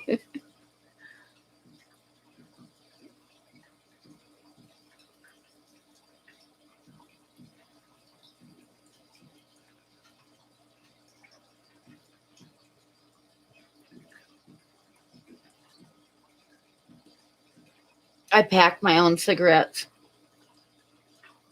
It cost me $30 for 3 cartons.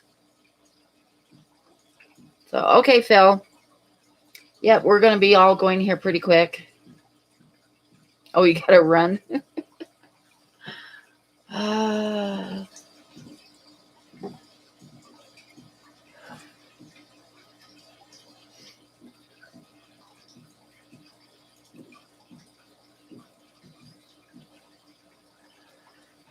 That blue shrimp in the front is just busy, busy, busy eating.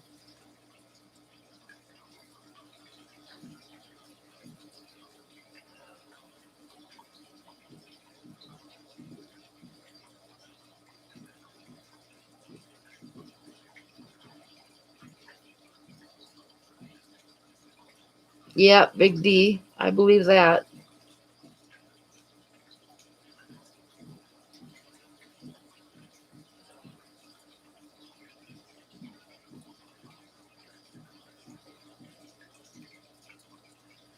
Okay, guys.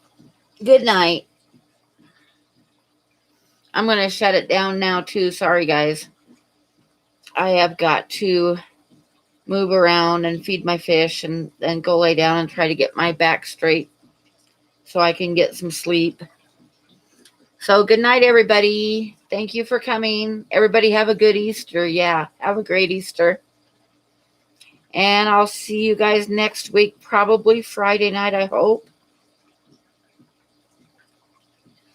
And everybody have fun tomorrow.